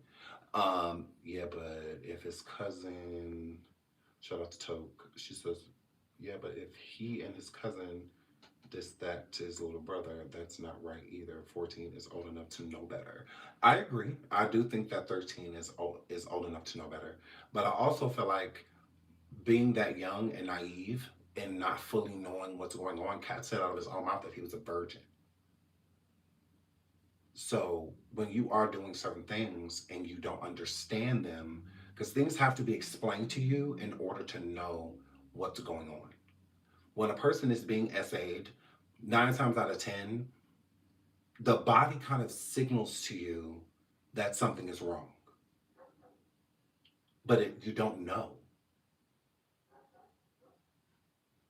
You don't know, like, what's wrong. Whether it's a man touching you, whether it's a girl touching you, you don't know what's happening if you don't know what sex is. If you don't know any of those things, and most parents don't talk to their kids about that type of stuff. They don't, especially back then. They don't talk to their kids about that type of stuff. So when sex and stuff starts occurring, the majority of the time, we have to find out in the streets what these things are, when we should be able to find them out at home so that we can recognize them sooner. Because the longer abuse happens, the mind is just pretty much ready for it. The mind accepts it. So then the body starts to accept it. So then it comes to a point to where the victim starts to take accountability for what the predator is doing to them, because they feel as if they are allowing it. They feel as if they are giving them consent. They feel as if they can't say that they're doing something to them because they are allowing it to happen, when the whole time they're still being abused. So it's not just as easy as better at 13. It's levels to what's going on. So it's like, well, how much did he know? For Katt to say he read books on a day-to-day basis, he didn't come across nothing like that while reading these thousands of books he said he read. So, I mean, if you're going to compare it to something like that, like, okay, well, he said he was a fluent reader. He was basically a genius, blah, blah, blah. He definitely knew right from wrong. He definitely knew what essay was. That's different. But, I mean, at 13, you're still young and impressionable. So you don't know until you know. And there's people that find out what SA is and whatnot, and it still happens to them. And it keeps going and going and going. A lot of times, especially if it's happening within the family, it goes beyond kid years. It goes into teen years, and sometimes it can travel into adult years too. You know, it can. It just depends on the person and the village that you have around you, the people that are willing to help you and that will step in. Um, and be concerned about you. So it's levels to it. So I mean, we can't necessarily say like at 13 you know better. Like, yes and no. Yeah, yes and no. Um, but let's keep going. Okay. Should we listen to Katt? Well, let's listen to this first, and then we'll listen to Katt. I don't know what no man does in his bed. I know I watched an arraignment. I watched a man who was arrested having a publicly videotaped arraignment. And what happened? And he looked like a Tyrone to me. He looked like a Tyrone to me. I'm a grown man, like I said. I grew up. You from Florida. Yeah. You know what gladiator camps are. Yeah. St. Lucie County, Rock Road, was a gladiator camp.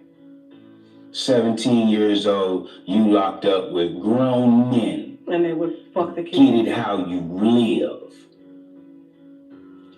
I've been through too much for this type of behavior, especially for my parents to have endured it this long. For me to have accepted and moved on past my nephew. To get to this point where we are now. Remember I was telling y'all about the lubricant y'all heard on my thing? Let's stay in the scope of his comedy, right? Remember that first comedy? How many other people have disappeared under your Okay, so Reggie Carl, this is the How bodyguard. many other people have disappeared? He said that the bodyguard passed away. Stephen Carl? And I guess Katt didn't say anything about this man passing away, just like allegedly his adopted son Malik. So we're gonna listen to a little piece of this too. How many other people have disappeared under your brother's care? That ain't my job to reveal. What I do know is if you'll be silent behind someone who, let alone whether or not he was your friend or not, he was your employee, living and residing under your care. And you have millions of dollars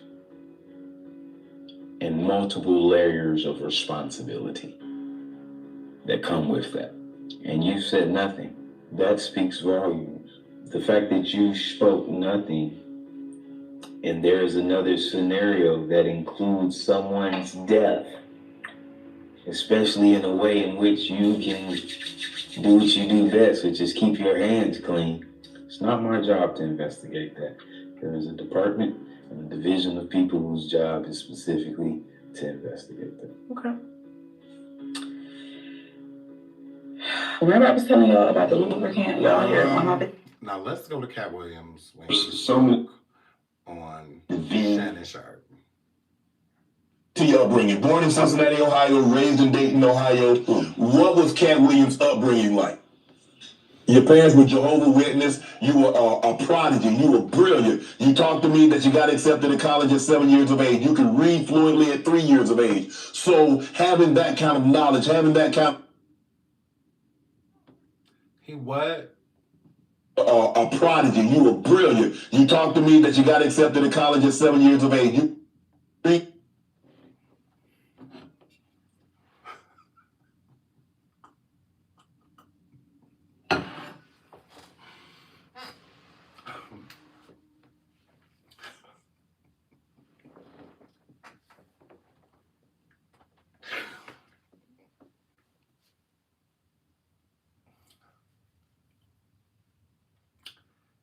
So, I'm supposed to believe that a college wanted a 7-year-old there?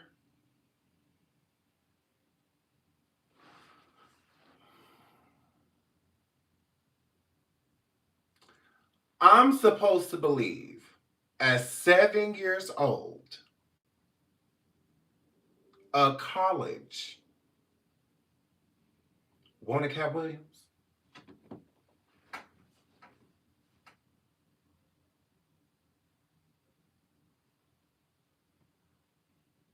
Just unpack that.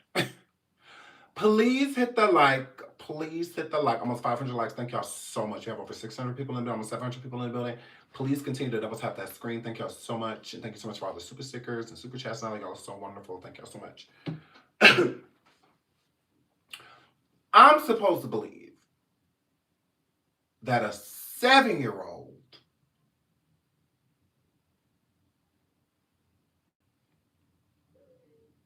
how did a college even know you existed already? Now he's a smart guy. Katt Williams has never given genius, because that a genius I would understand. A college being interested in at 3 years old, you were fluently reading.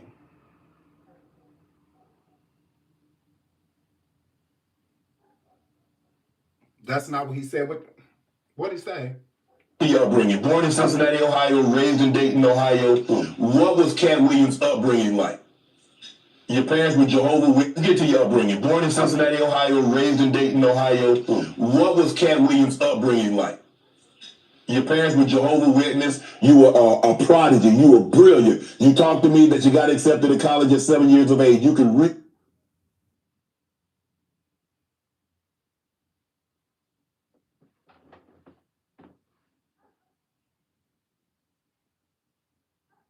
Because y'all trying it in the chat.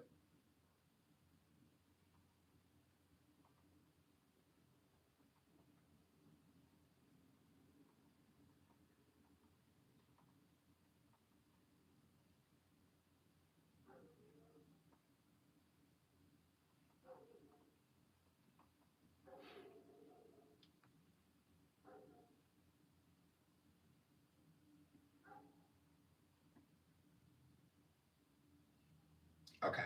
So there's only been one person in history that has ever been accepted into college under the age of 10. Okay? And his name was Michael Kearney. Accepted at 9 years old and graduated with a bachelor's degree in anthropology at 10.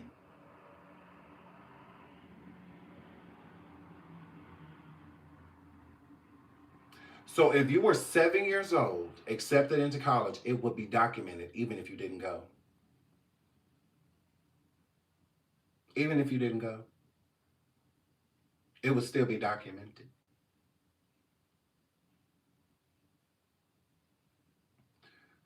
Girl, please.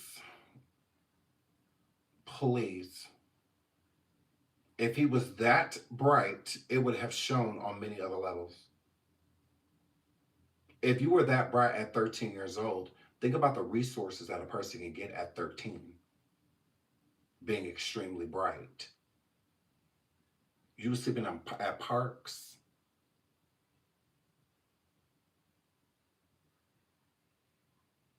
I'm not a genius and wouldn't sleep at a park, even if I didn't have anywhere to go. Especially being 13. No. What I'm going to do is go to a wealthy neighborhood and say that I can't find my parents. Help me. Because I know I'm going to be good and taken care of. Scope out a house, make sure that their parents love the kids. I'm like, okay, I'm going over there. They'll let me in. I'm not going to no damn park and I'm a genius. Girl. Okay, y'all can believe that if y'all want to. That's really gullible. There's no proof that he was accepted into school, accepted into college at 7. And he also don't give that. We all know what perms do. Girl. Fluently at 3 years of age. So having that kind of knowledge, having that kind of prodigy, or so what was so I mean, was it What was your upbringing? How was it? How was life as Katt Williams coming up? I Hesitation. He starts to hesitate already. What do you mean? I would know exactly where to start if a person asked me that question, but I was often confused because I knew things and I wasn't sure how I knew them. I knew things that I felt like I don't have a reason that I know this, but I love to read. I was voracious because they told me when I was young that knowledge was powerful. That knowledge was power, and I had studied powerful people, and I really believe that. I immediately, my next project was to read the whole encyclopedia set. So when you're like 6, 7 years old, you read the whole encyclopedia set, you think you're one of the smartest people in the world. Right. Only. I'm sorry. I just don't feel like a progeny is speaking to me right now. I just don't feel that way, but go off. Out in the world and find out you don't know anything, you know? So it was a confusing time, but yeah, I had a childhood. I was grown, but I at 5 years old, I was in front of 10,000 people giving a performance with a full suit and tie on. You know what I mean? So it came full circle. For my life, I knew that the applause and the giving of information and laughs and truth to people somehow benefited them and also benefited you. And yeah, so when they would ask me what I wanted to be, everything that I would say that I wanted to be was something. Don't get it confused. We're not calling Katt Williams stupid. I don't think Katt Williams is a stupid person at all. I said it before, I'll say it again. Katt Williams is smart. I will say that. He's exceptional. He's no genius. I don't believe the progeny thing. I don't believe that. I don't believe it at all. Yeah, but I don't think that he's an ignorant man. I don't think that he's a stupid man. I don't think any of that.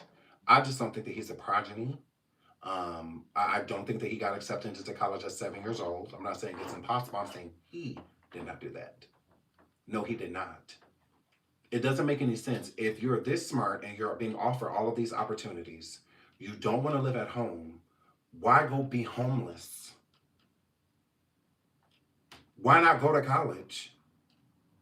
Go live in the dorms or see if they can provide housing for you. I'm sure they would if he's a progeny. I'm sure they'll fix it all up for him.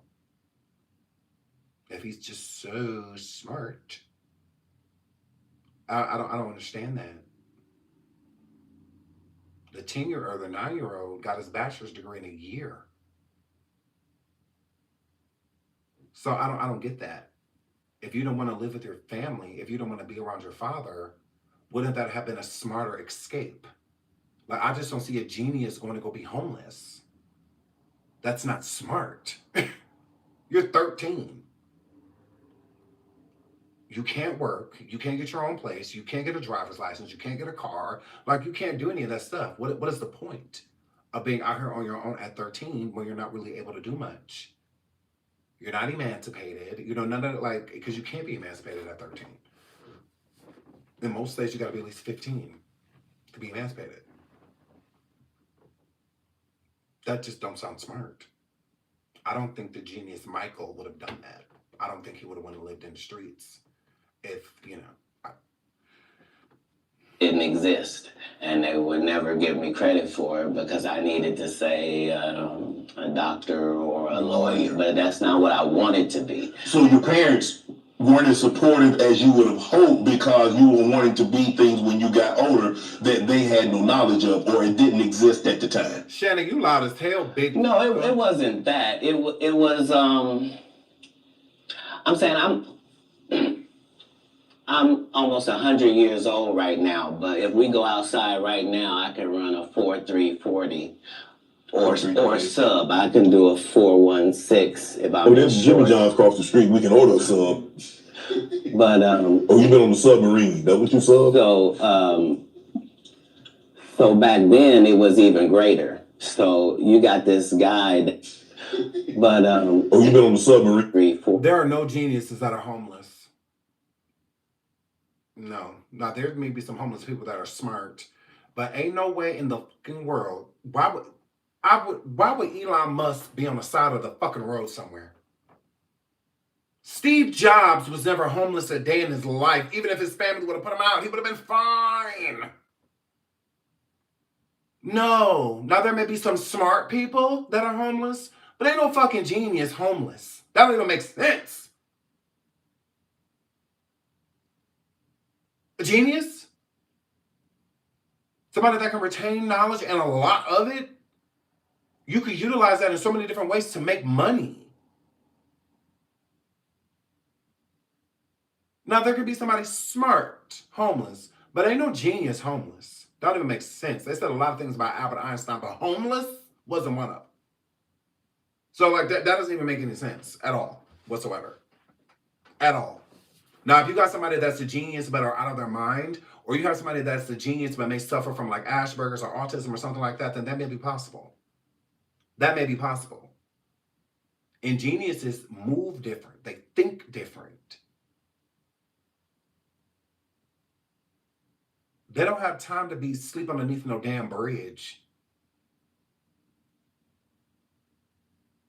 But dreaming about extremely difficult mathematic equations and formulas and all that. Girl, please. That girl. Or sub. I can do a 416 if I'm This is Jim John's across the street. We can order a sub. But Oh, you been on the submarine? That what you sub? So back then it was even greater. So you got this guy that all the coaches want to play. Man, Katt, don't do that. Hold on, because I'm 5'5" in the 5th grade. I've been this size my whole life. Like there was a portion of school where I was one of the big dudes. Like as soon as everybody caught their growth spurt, I was out of there. But I'm saying I was a competitive individual. My father was an athlete. I can see that. Like, no, I've been 145 pounds my whole career. That's why I never bothered when they said, your cat's on drugs. I knew, how you gonna prove that? My body is a tip. Nachi was on a bus with Steven Spielberg. Did he live on a bus? He lived there. Okay. And not only did he not live on a bus, look at what he accomplished. I mean, one can say Tyler Perry was a genius. Investing in yourself and putting all of your money towards like making a film or stuff like that. So where if you got to be homeless to make your dream come true, that's different than being homeless. That's different. Tyler Perry was homeless. Damn near a billionaire now. He's not a genius, but he's smart. Steven Spielberg is not a genius. He's smart. Great filmmaker. But he not curing cancers and shit. Those are smart people.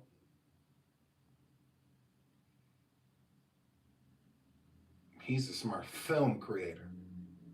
That's what he do. He's not a scientist. He's not a doctor. None of those things. Is that okay? We said genius. Genius. Like Taj Murray, a smart guy. I've been the same size since I was 10. Like, what do you? Yeah, like I haven't changed off this pivot foot. This has always been who I was before stand up or anything. But it was an interesting childhood. I appreciate my parents, even though I couldn't live within the religious frameworks. He says he appreciates his parents, so he not negative, but let's keep listening. That they had set up. But that was more not wanting to live a double life and not want to embarrass my family. You know what I mean? Because I read where a form of punishment. No. What do you mean by living a double life? A double life of what?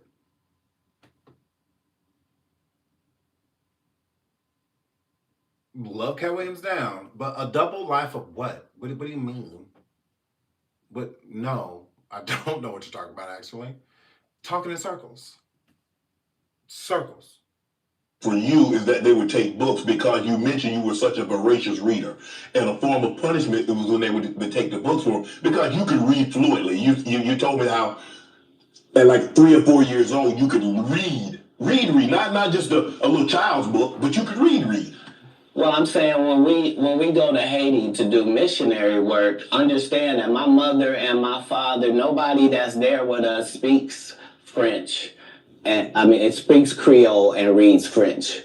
So I'm in charge of everything from the housing to the cars to the gardener. Like I'm saying, so I'm not just reading, I'm reading in multiple languages. Like How old are you? Isn't French Creole? I'm confused. Creole is more sort of like a race, nationality, right? And Creoles are like descendants of French, right? Isn't it like in order to be Creole, somebody in your family gotta be French? Like, how does that work? Because I'm confused. Creole is between French and English. Okay. It's Haitians speak French.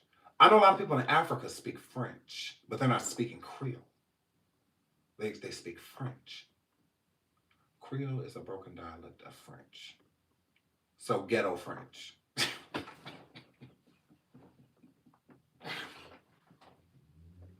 I know some of these words. How does that work? I don't know. I'm asking y'all. I don't know. I'm not Creole, clearly. You know? I'm not Creole. Okay, most Creole are from Louisiana. Okay.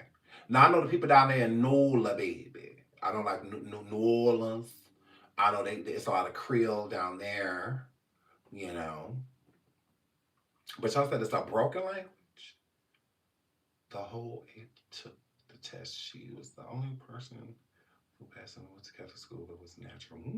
Cajun Bayou people. Correct. Not as Beyonce. I'm African descent. Okay. My mother is a genius and graduated 4 times with the highest honors, period. Shout out to your mama. Trust is the African descent version of French. Okay. Okay, people really believe in all those lies he told in the interview, LOL. Like, how old are we? I don't know. How old are we? Nola speaks broken French. Yes. Now, I know it's big in New Orleans. Shout out to New Orleans. I think he meant double life as in he didn't agree with all of the stuff about his parents' religion. Okay, so being a heathen and because what were they, Jehovah's Witness? Because he said mission. I got to go because I was going to catch a flight back to LA because I'm sitting here in Minneapolis right now. Actually, it's St. Paul because this is where I'm from. Shout out to you, boo, period. Shout out to you. Enjoy your flight. Have a safe flight. Shannon is dumb as a he is. He says, did you mean you can read? Right. Do you read it harder because it reads? Right, idiot. Because you can read. There's only one big way to be able to read. You either can or you can't. There is no in between. Shout out, you can read. Oh, Michelle. 3,000 books a year from the time that I'm 8. He said he read 3,000 books a year. I'm saying, so I'm not just reading, I'm reading in multiple languages. Like I'm probably reading 3,000 books a year from the time that I'm 8 years old to the time that I'm 12. No fiction books at all. I'm only reading nonfiction. All Dr. Seuss books. Boy, please. Boy. You drive at 12, you received a full scholarship to the National Science Academy in Dayton, Ohio. But you failed, so you would become an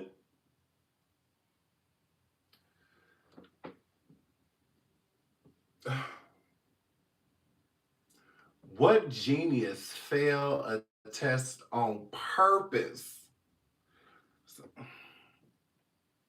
8 years old to the time that I'm 12. No fiction books at all. I'm only reading nonfiction. You could drive. At 12, you received a full scholarship to the National Science Academy in Dayton, Ohio. But you failed, so you would become ineligible. Why didn't you want to take that opportunity? I didn't see it as an opportunity. When I got in there, all the students were wearing lab coats, and it seemed very confined and restricted, and nobody seemed like they were having. It was a science. Hold on.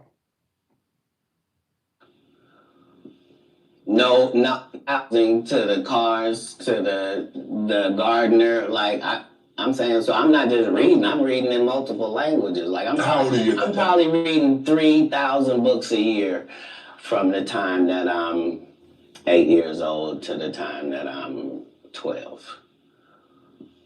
No fiction books at all. I'm only reading nonfiction.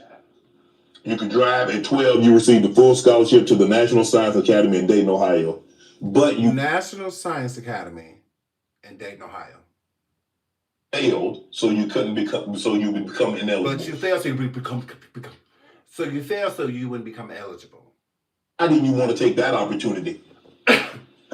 I didn't see it as an opportunity. When I got in there, all the students were wearing lab coats, and it's a science. It's for science. Why wouldn't they have on lab coats? That's what scientists wear, bruh. It's not very genius-y of you. And then also, if he didn't agree with his parents' lifestyle, why not go? It was an academy. So then you could have spent less time with them and their beliefs, if those weren't your beliefs.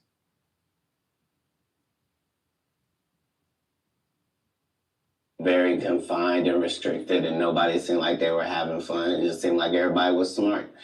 I didn't want. Isn't that you? You're smart too, right? Or you wanted to play. Oh. Okay. You was looking for the monkey bars and all of that. You was trying to find where the girls was twerking and all of that. Like, this is for higher learning, a higher education. People who are mentally on different wavelengths than like normies like me. So what do you want to go there? Isn't that you? Like super smart, like, read 3,000 books in 2 days.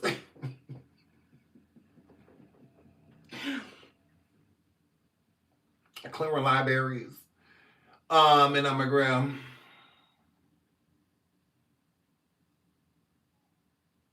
Why wouldn't you go?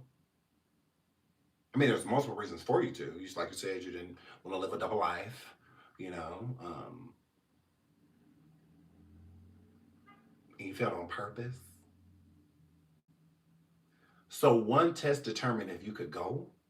That wouldn't make sense if they were basing it off of your academic career. Because bombing a test doesn't mean that you're still not extremely bright. Doesn't mean that. And some people fall under pressure. Some people test and do things like that just fine until somebody puts pressure on them.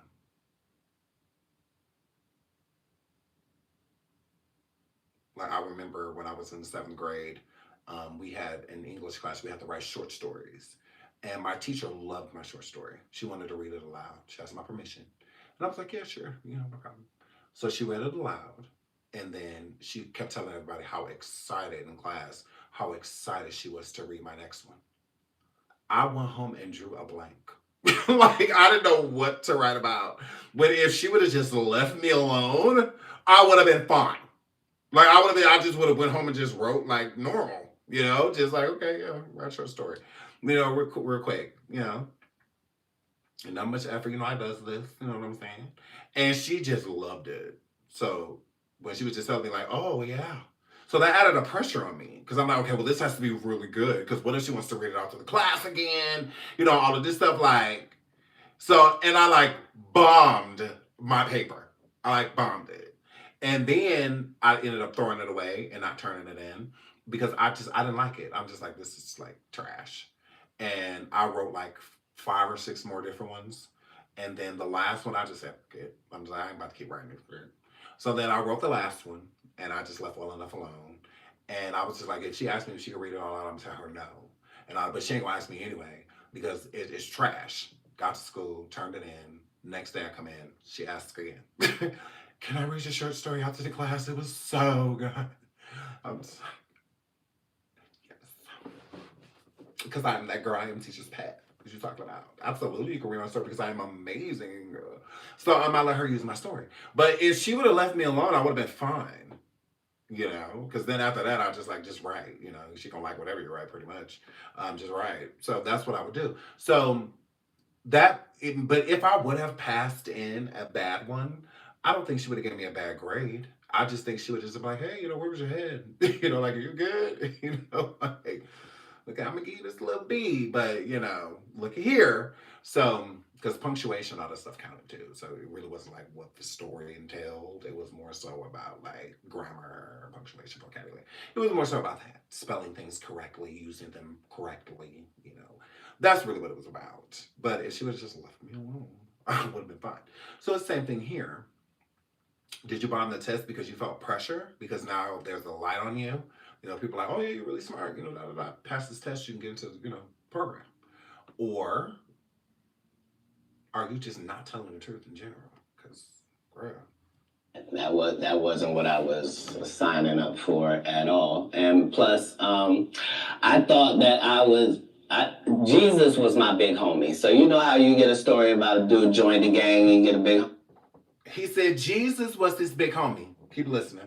Right. Like at this particular point in my life, my thought is that the Bible is the greatest book that's ever been written. Okay.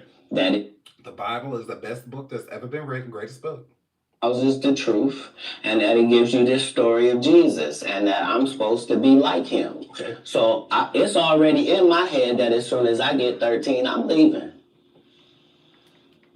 You at 13, you not only like, okay, mom, I'm moving out. You moved from Ohio to Florida on your own. Why are we comparing Katt to people under bridges?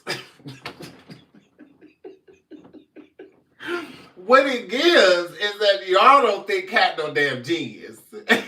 That's what that gives. Because why are we comparing Katt to people under bridges? It gives y'all just don't believe them. It gives because y'all like, well, it's people that live on the bridges, Sean, and that they super smart, that it's geniuses. Don't do that. That don't mean that Katt can be. It's like, what? Is he giving like Bunny? Like, what does Katt give? No, y'all did it. Y'all did it. It was not me. Y'all did this. What is Katt giving that is comparing? Y'all comparing this man to somebody under a bridge. What did he do? Is he like poor?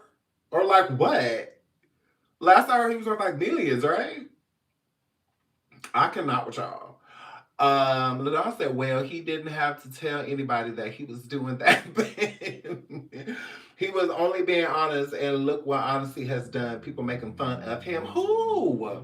We're not making fun of Katt. We love Katt over here. We're just calling him out on his bullshit. Is all that word. You weren't afraid? I mean, you like, did you not have a, no, so what were you gonna do when you got to Florida? Don't say I wasn't afraid. There's no such thing as a human being of not being afraid. Okay. There are certain human beings that understand that being afraid in no way stops you from doing what you gotta do. Okay. So I was afraid, but I couldn't be that afraid because I knew what had happened with Jesus. I knew how it worked out. I knew that I wasn't in the wrong with how it worked out with Jesus. Then he said before this, Jesus was the big homie. I was feeling, and I knew that I didn't have any bad intentions in it. Right. So I trusted God that it would work out. I trusted God that it would work out. Okay. Because if you're raised in Ohio, the one thing on your list is I'm gonna get away from snow, and I'm gonna get as far. I want to tell me the place. I literally went to a truck stop and I asked all the truck drivers where they was going, and there was one guy going to California and there was one guy going to Florida, and they told me how long it was gonna take, and so that's why I ended up in Miami. So a 13-year-old kid walking around with a dog and a bag, asking random men where they going.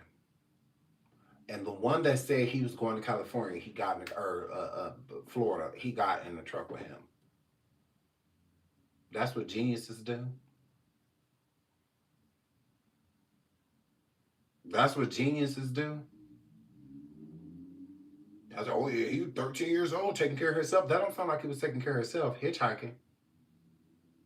That's taking care of yourself? I don't know. Because How'd you get there? You caught a bus? Or no, I just told you I was at the truck stop. Although he had $2,500 in his pocket, he said he didn't catch a bus, which he should have. He got in a car with a stranger. Stranger danger. I didn't hitchhike. I got in the back of the dude's. I didn't hitchhike. That's not smart to say, Katt. You're a genius. How are you not? Did you know the man prior? No. How was that not hitchhiking? Because you're not on the side of the road like this? Because you're not on the side of the road with a thumb up? Is that what's wrong? Because it's the same thing. Help me help you, Katt. Me and my Rottweiler puppy and my suitcase. Yeah, because I probably had $2,500 on me, like I was shoveling snow and cutting grass. Like I always had pockets full of money. when did you make the decision that you were going to leave Ohio and go somewhere? And it ended up being Florida. So, but when did you know that you were leaving Dayton, Ohio, going to Florida? In my father and I's last interaction, He said in his father and I's last interaction. So he said this is the last time he saw his dad. somebody could have not made it. And he draws a blank. In my father and I's last. He draws a blank and he says somebody could have not made it. So it got real bad. It was real bad. Interaction, somebody could have not made it. And we both understood. And he said that we both understood. This is where intersects Stephen.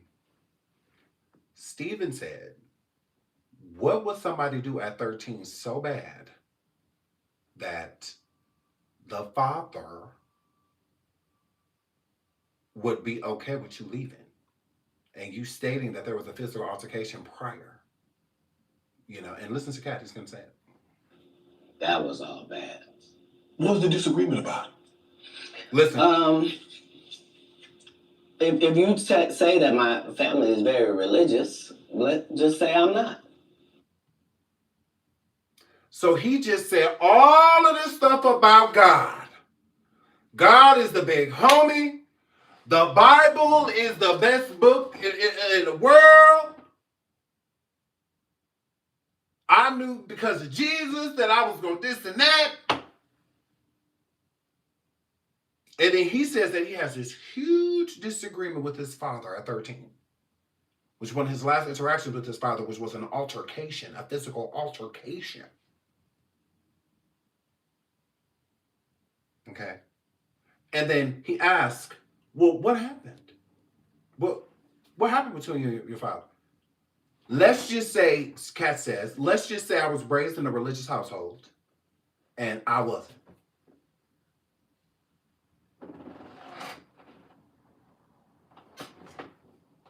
What the? And leaves it there. So he alludes that he and his father got into it about religion. Keep listening. So anything that I'm going to do is going to fall out of the guidelines. Right. But I'm not going to let you tell me what I'm going to be, especially if what you're saying is wrong. I can't condone wrong. And if I find out that something is wrong and I tell you it's wrong and you don't. I can't condone. Oh, hold on. I can't condone wrong. If I find somebody, he's talking in riddles. What are you talking about? What did you find wrong? What's going on? What? Find out that something is wrong and I tell you it's wrong and you don't back me. That's what it is. Even as a young child. So what was that? What did you find out that was so wrong? You told your family that it was wrong, and they didn't back you. What was it? What? Willing to tell your parents that some of the things that you're saying doesn't coincide with what I've been reading in the Bible. No. Very simply, don't try to disfellowship me for sexual acts and I'm a virgin.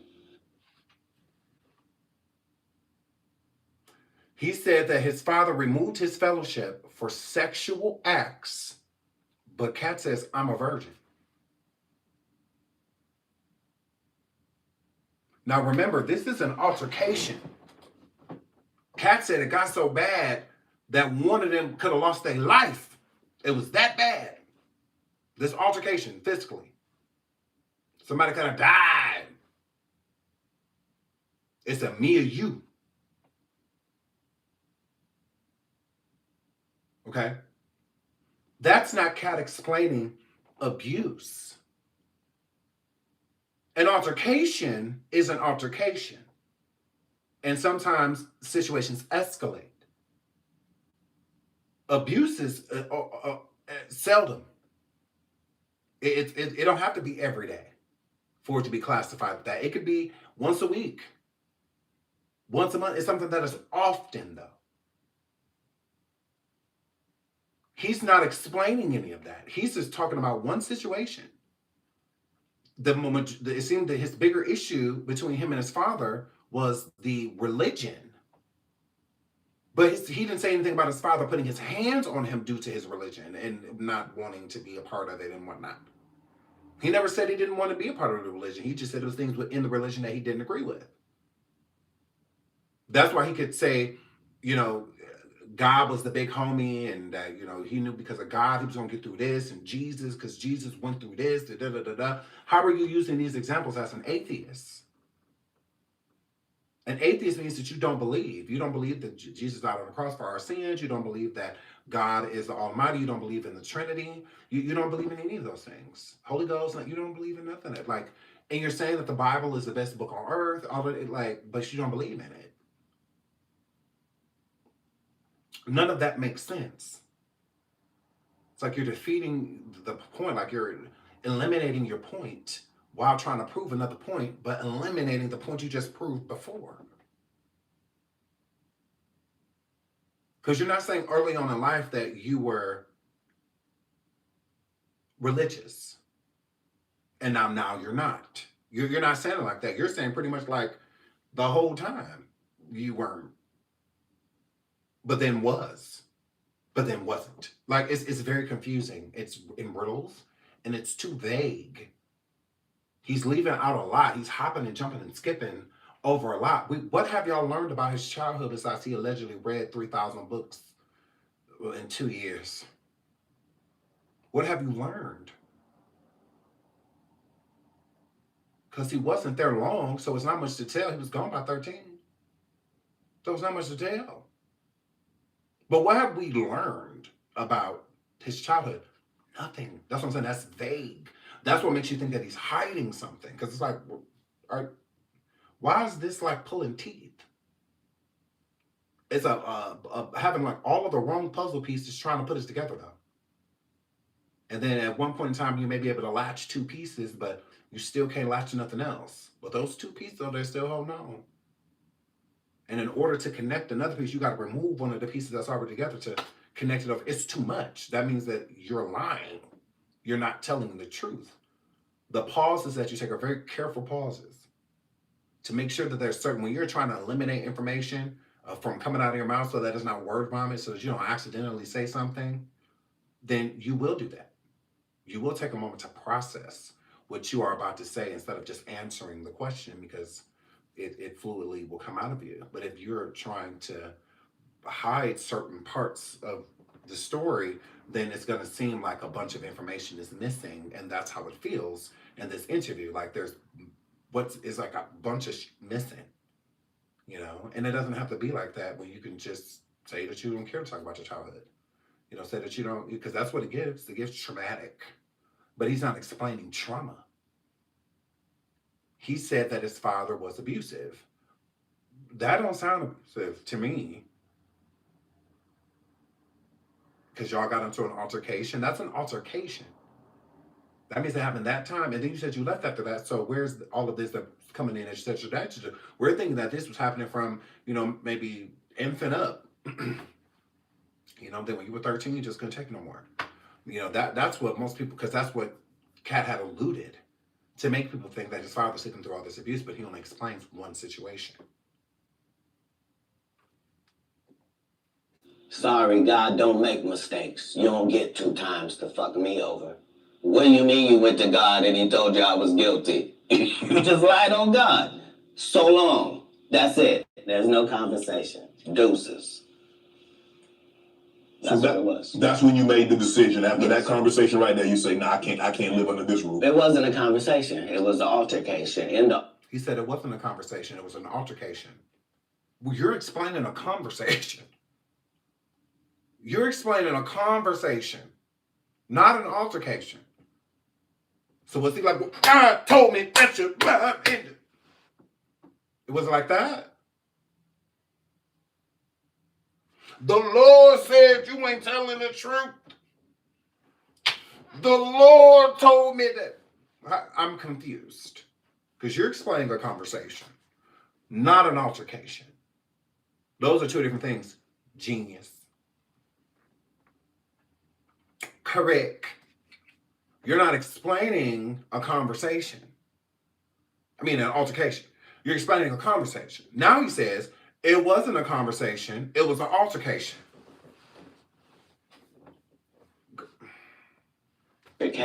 I love my father loved me, but we are 2 men at it. That, you were 13. You were not a man. The same again. You can't sleep comfortably around me, and I can't sleep comfortably around you.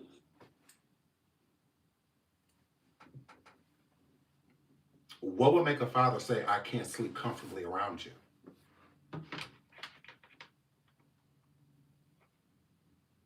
I don't know. Would it be this?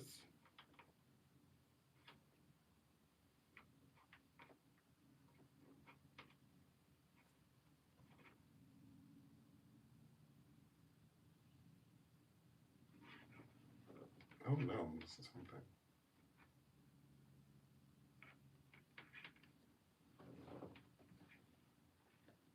Teenager was bothering his 5-year-old brother. Could it be this Katt?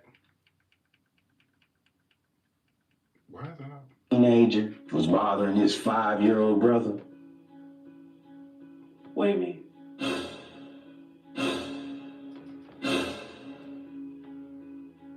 What are you saying?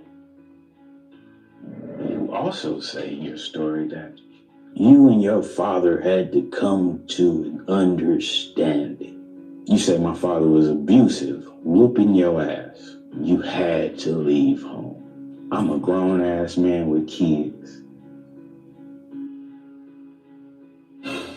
You, my older brother, same bedroom type shit. What would make a father beat the fuck out of a 13-year-old to the point that he decided he was going to leave home and he didn't want to come back? Not only did he not want to come back, he's going to make a narrative up that he's going to maintain for 30-some years. What could you have possibly done? Could it have been being concerned while a full-on teenager was bothering his 5-year-old brother? What do you mean?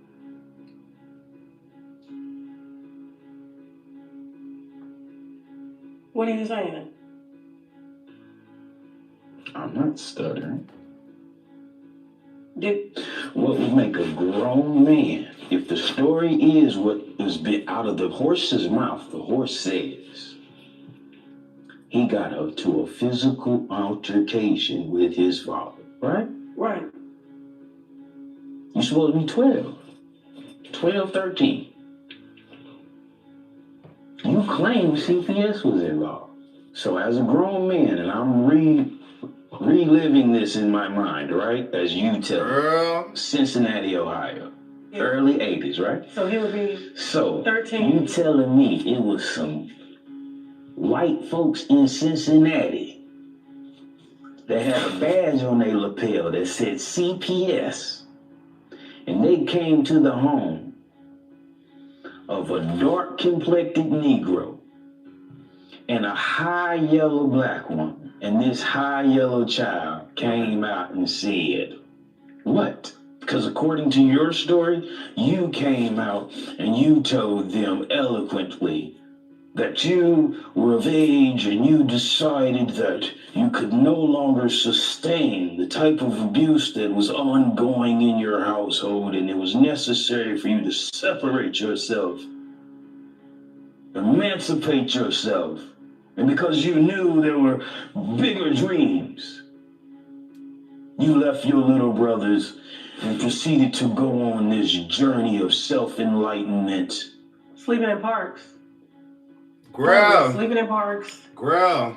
If that's the case, y'all need to get over to Tasha K live and watch this whole interview. Y'all need to get over there and watch the whole interview. I'm telling you, you have to watch the whole thing. Nigga. You have to. Hold on, let's go back.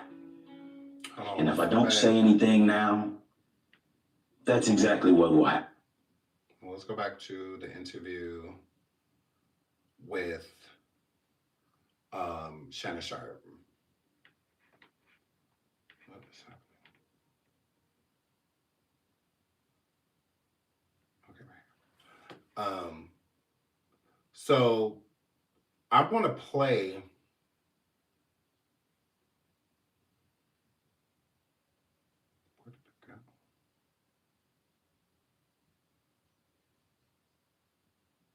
Should have just bookmarked it. Okay. So I'm going to play this interview again. And now listen to it with more context. Cincinnati, Ohio, raised in Dayton, Ohio. There are certain... Now listen to it with more context. Katt Williams is extremely vague when he talks about his father and the incident and the altercation and separating. Besides the, with religion... He does not explain why. This is why I say it gives me reason to believe that his brother is telling the truth, because there's context. With Katt Williams, there's no context. With Stephen, there is. So let's listen. Beings that understand that being afraid in no way stops you from doing what you got to do. Okay. Somebody could have not made it. Okay. And we both understood. Just a little bit. That was all bad. Just a little bit. And I always have pockets full of money. When did you make the decision that you were going to leave Ohio and go somewhere? And it ended up being Florida. So, but when did you know that you were leaving Dayton, Ohio, going to Florida? In my father and I's last interaction, somebody could have not made it. And we both understood. That was all bad. What was the disagreement about? If you say that my family is very religious, just say I'm not.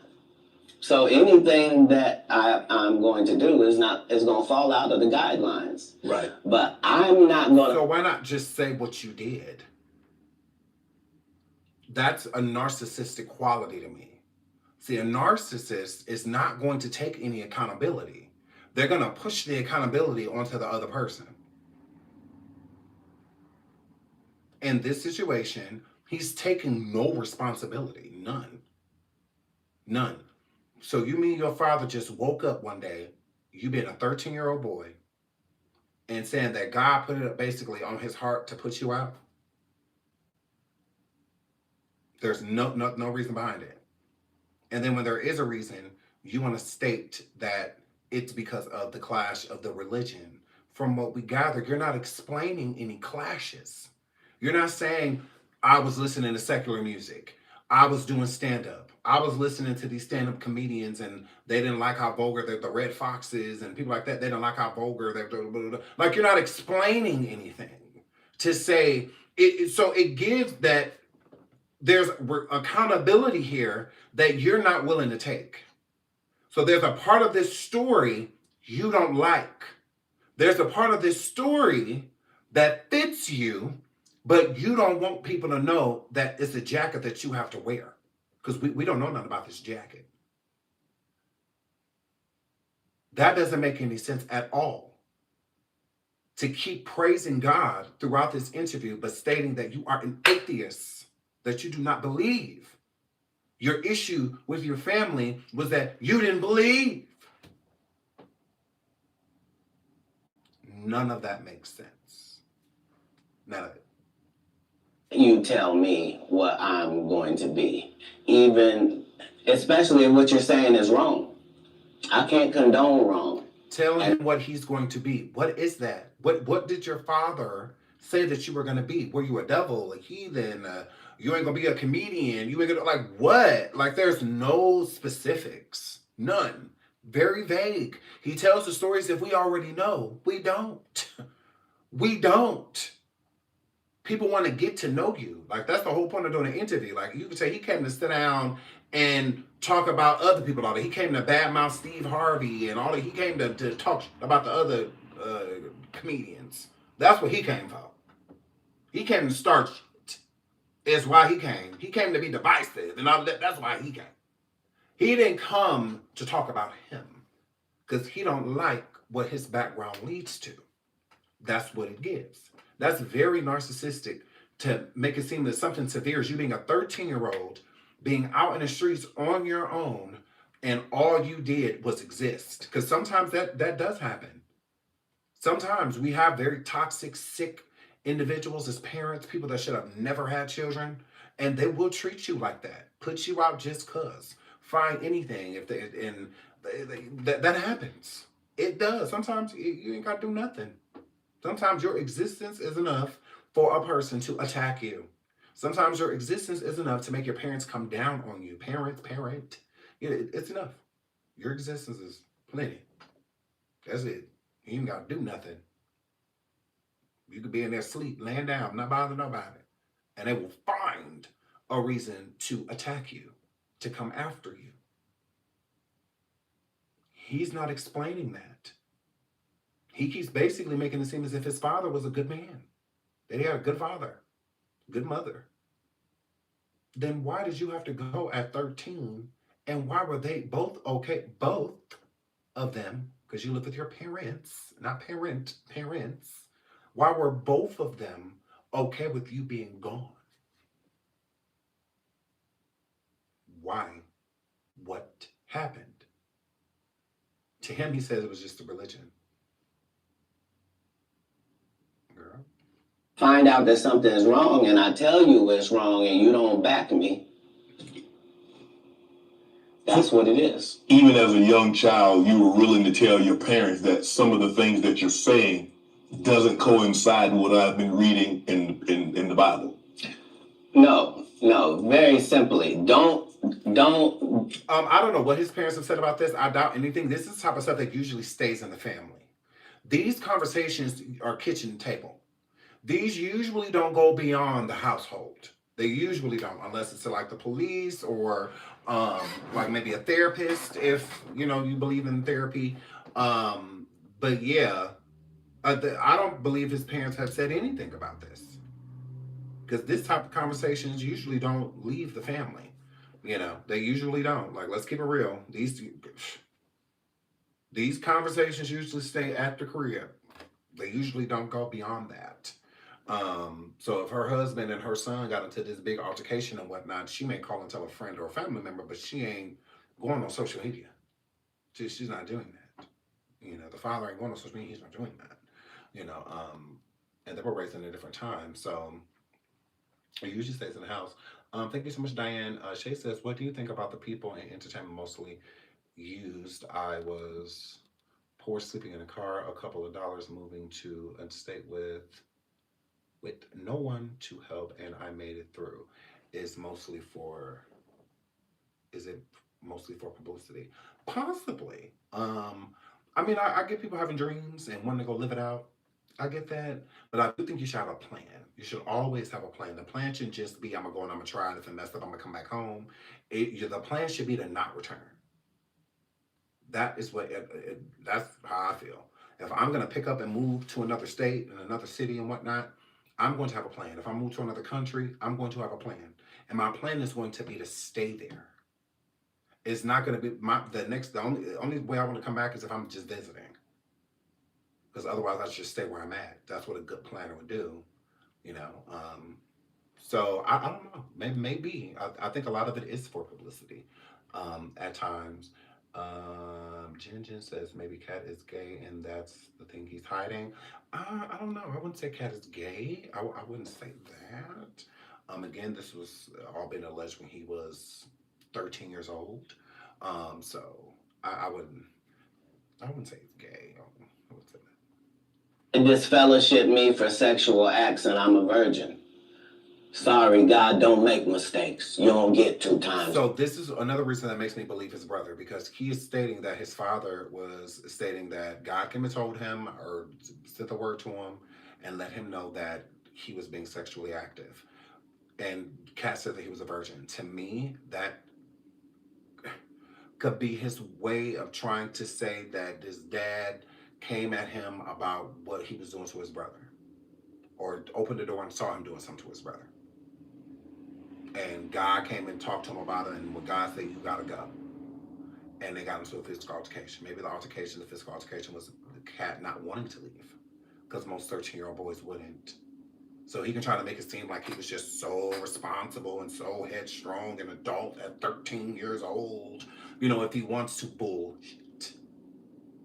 Bullshit. I can go back to being 13. I wanted my mom. I wanted my dad. Yes, I probably was talking smart, had a smart mouth by the end already, but I still love my parents. I still wanted to be with my parents. No, my mama was not dropping me off somewhere and not coming to get me bullshit. Not as much as I love you, woman. Oh, no. You is stuck with me. Okay? So if I would have had to bow down, clean the floors with a toothbrush, all of that, be seen, heard and not seen, seen and not heard, I'm going to do all of that. I'm going to do it all.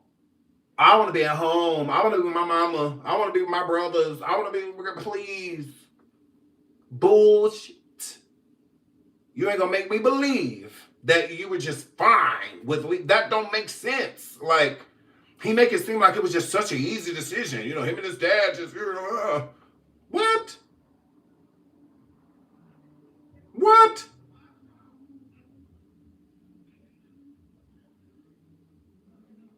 That's nice, but we all didn't have loving parents. He's not explaining not having a loving parent, boo. See, that's the thing. Y'all have to compare where you can compete.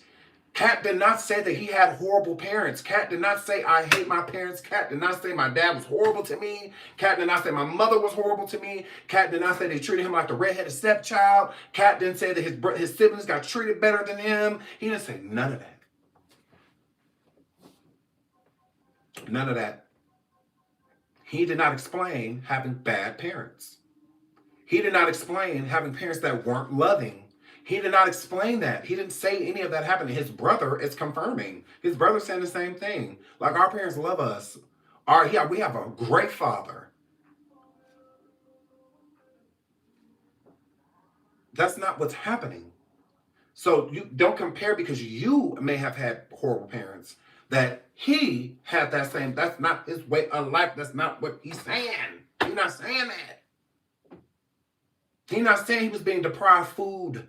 None of that. If he was so smart and if he was getting scholarships and all of this stuff, how the fuck he think that was happening? He didn't think that those channels, they had to go through his parents to get to him? If he had such bad parents, why were they allowing all of those things?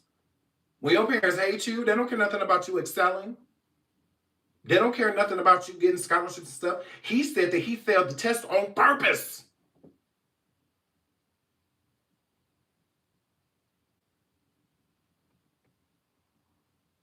Let's go off fact. Facts. He wouldn't have been able to read 3,000 books, as he alleged, if his parents weren't providing. Where was he getting these books from? Where was he getting them? When he said out of his own mouth that his parents would take his books away as punishment.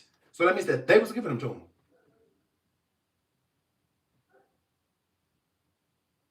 They was buying him books because he loved to read, according to him. So let's not do that. Let's not change his story. Let's just let him have his story. Having horrible parents is not a part of it. Fuck me over.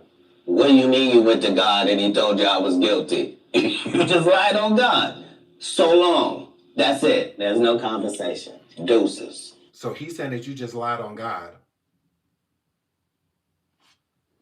If the brother is saying that Katt was doing things to him, and the father believed the brother or Saul, and then confronts Katt about it. And again, this is a confrontation that turned into an altercation. Okay? Not a conversation. So this was all in anger. He says that what God told him about, he lied to him. So he said that God lied to his father. The context of the lie is sex. Listen. What do you mean you went to God and he told you shit me for sexual acts and I'm a virgin? Hold on, what happened? Sorry, God don't make... What? No, very simply. Don't try to disfellowship me for sexual acts and I'm a virgin. For sexual acts and I'm a virgin. So now his dad is just conjuring up sexual acts? Or was the sexual act against his brother? And he just don't want to say that. Because Katt says that he's a virgin.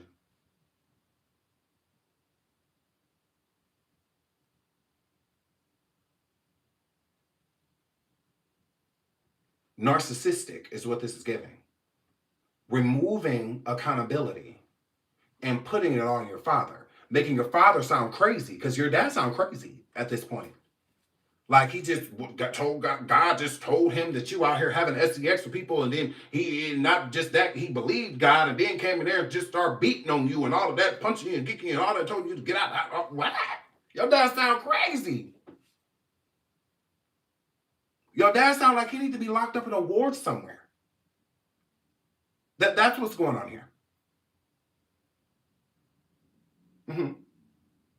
So his dad said that he went to God, being a super religious man, went to God about either what his son told him or what he saw. What does it, because it has everything to do with sex and why he put him out and why that altercation happened. Why would your dad be beating you up because you're having sex? Why? What's to beat you for? For what? Like, what is the problem? That would explain, that would be in the father. He's not explaining that. He said his father was giving him. He loves his dad.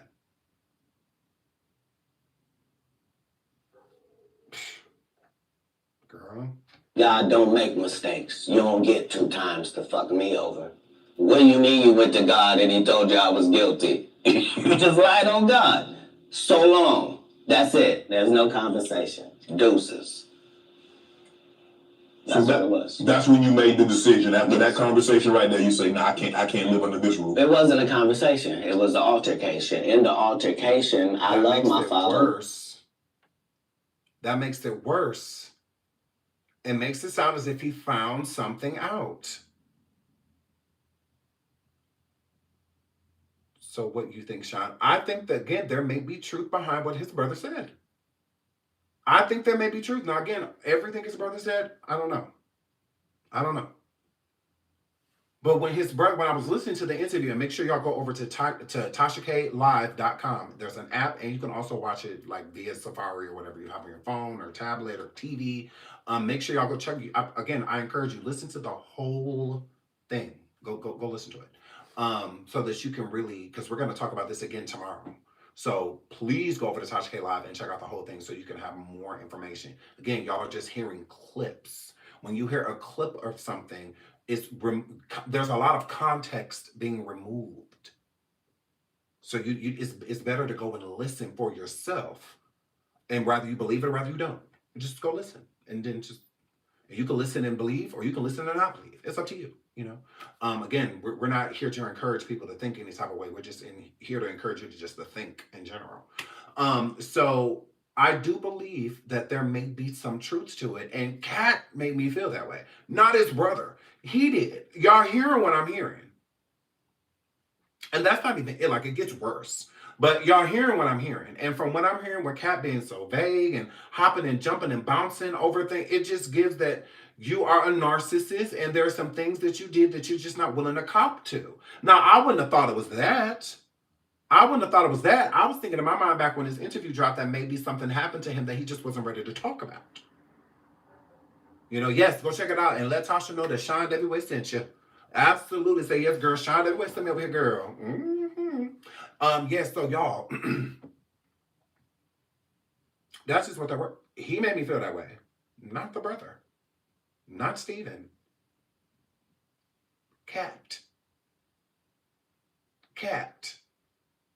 I do believe that there may be some truth. Now, exactly what's all true? The brothers would have to decide that. But I do think that there is something here. I do. And Katt made me feel that way. Father love me, but we are two men at it.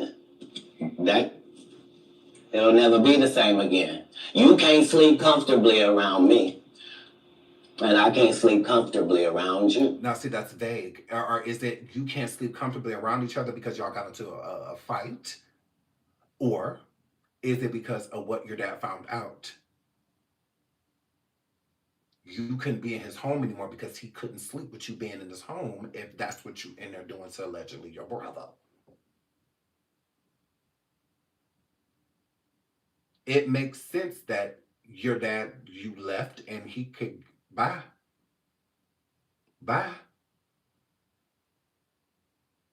I just don't feel like, because y'all would have came back together. I think it's more. I don't think that he's telling the truth.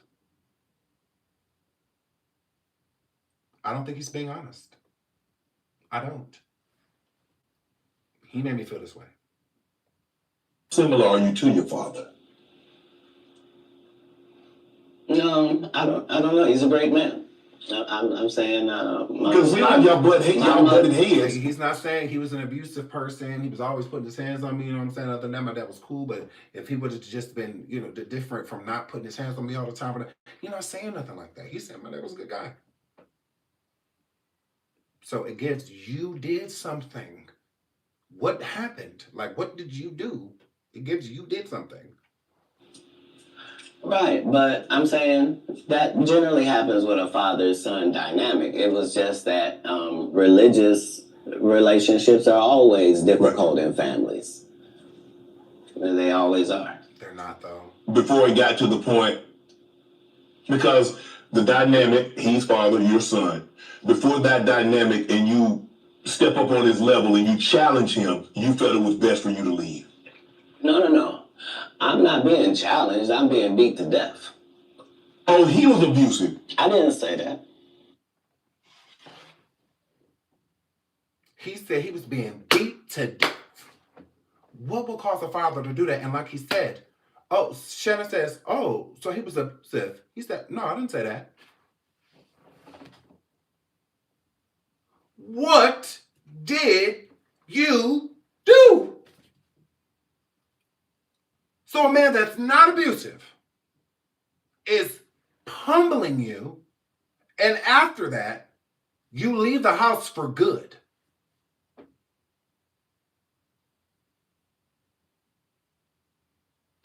Y'all see what I mean? He made me think his brother is telling the truth, not his brother. Because there's a lot of holes in what he's saying. It doesn't add up. None of it aligns. None of it. It would make sense if his father was abusive. That would make sense. But he said he not. That means no, he wasn't just hit on me like that. So I'm like, no. Then what the? He said that his father almost took his life. Listen. Before it got to the point, because the dynamic, he's father, your son. Before that dynamic and you step up on his level and you challenge him, you felt it was best for you to leave. No. I'm not being challenged. I'm being beat to death. Oh, he was abusive. I didn't say that. I said we were in an altercation. So we can start with the narrative, oh, well, he said his father was this. No, he didn't. He didn't say his father was those things. No, he didn't. Now, did his father ever put his hands on him? Yes. But was it like a day-to-day thing or something that he had to endure often? No. So it sounds like his father was a loving man. Like he said, like his father was a good guy. You know, it just sounded like his father was a bad person. I see what you did there. I saw what you did there, Katt. Yeah. I saw what you did. You was in an altercation. You didn't say you lost. You said you was in an altercation. I in no way gave you the impression that I won anything. I'm the one leaving. I'm out of bounds. This is his house. Right. Yeah. I'm the one leaving. Why? So as long as I'm going to be under his roof, there are certain things that I'm going to have to do. Right. And the only way that's going to change is either this or that. And I'm saying I had two younger brothers. Like I'm not an unreasonable person. Like I don't have any mental issues whatsoever, despite what they lead people to believe. You know, I make pretty good decisions. Were you not? So how was their relationship with your father? Were you not afraid to leave them? Well, I asked because it went all the way to the actual. And then when his brothers come up, because Shannon just brings up his brothers, protecting himself, narcissist, so carefully selecting what is going to come out of his mouth next because of the history. So he's being very careful. And then that causes a stutter and whatnot because you don't want certain trigger things to come out of your mouth. So listen. You're not afraid to leave them? Pause. Look. Well, I asked. Were you not? You talking about an unreasonable person? Like I don't have any mental issues whatsoever, despite what they lead people to believe. You know, I make pretty good decisions. Were you not? So how was their relationship with your father? Were you not afraid to leave them?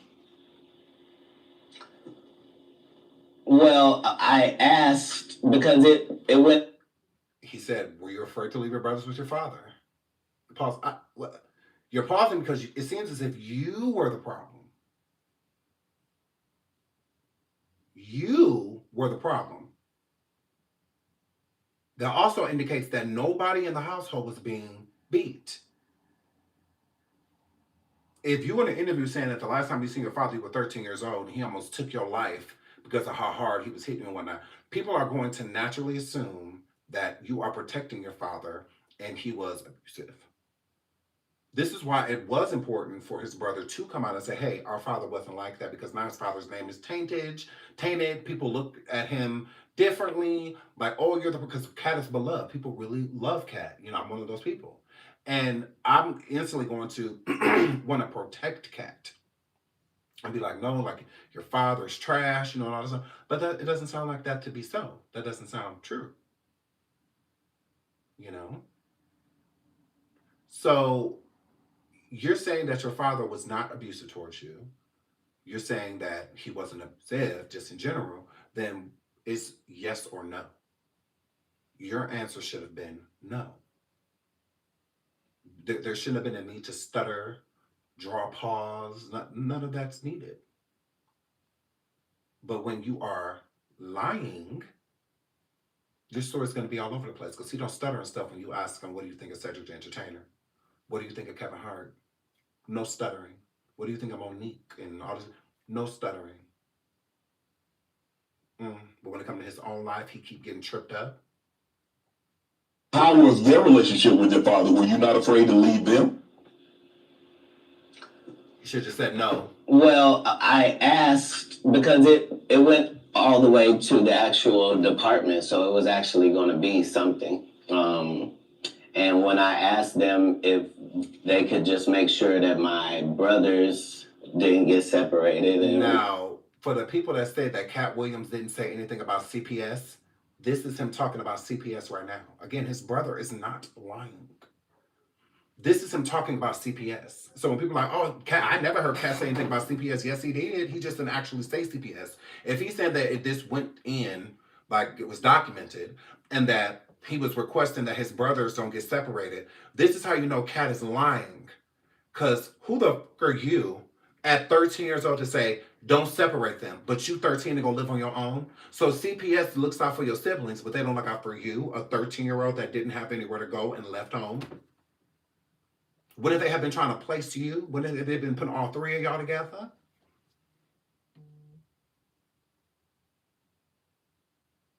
You're lying. You're not telling the truth. This didn't happen to you 18 years old, and this happened to you, and your siblings are still underage, 5 and like 8 or whatever. This not them. This not that situation. You're a kid yourself. You would need to be placed yourself. So how they talking to you like they talking to an adult? You get to choose where you want to go. You get to be the CPS was completely fine with a 13-year-old hitchhiking through the world. You go to a truck stop and ask who going to where it don't snow. A man say he going to Florida. You get in the car with him with $2,400 and a puppy.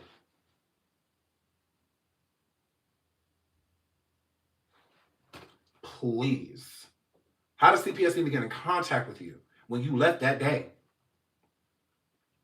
How'd they even get in contact with you? You have a cell then? At 13, you had a cell phone? In what, the 80s? Because this was what, 70s, 80s? Because you older than me. I was born in 88. So,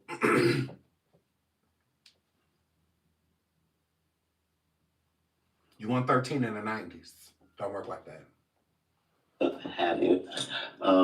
They said they couldn't make those type of guarantees, that they weren't really sure what would happen if this went down. And so part of leaving was the hope that it would be okay for them, because none of them experienced what I experienced. I'm saying I'm the oldest. It's a lot riding on me. I'm supposed to at least religiously hold down the family's name at this household. Right. You know what I mean? How much older are you than the baby and the knee baby? Like a lot older. Like if I'm, I think 13. Yeah, they're 5.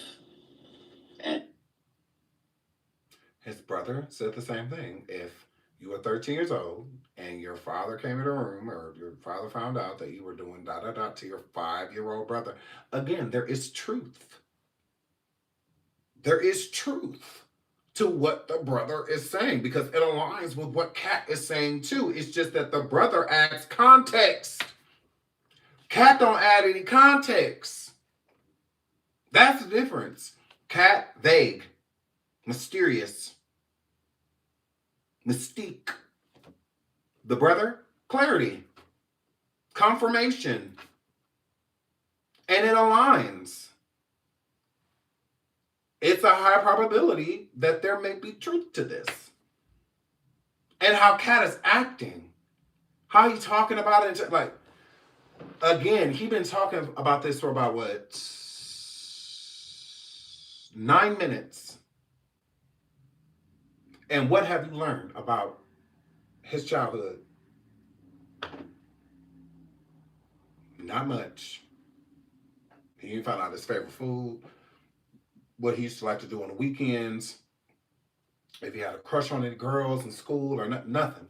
If he had a first girlfriend, nothing. You didn't find out none of that because he's a narcissist. So he's so wrapped up in other people taking accountability for his wrongdoing is what it gives. That's just how I feel.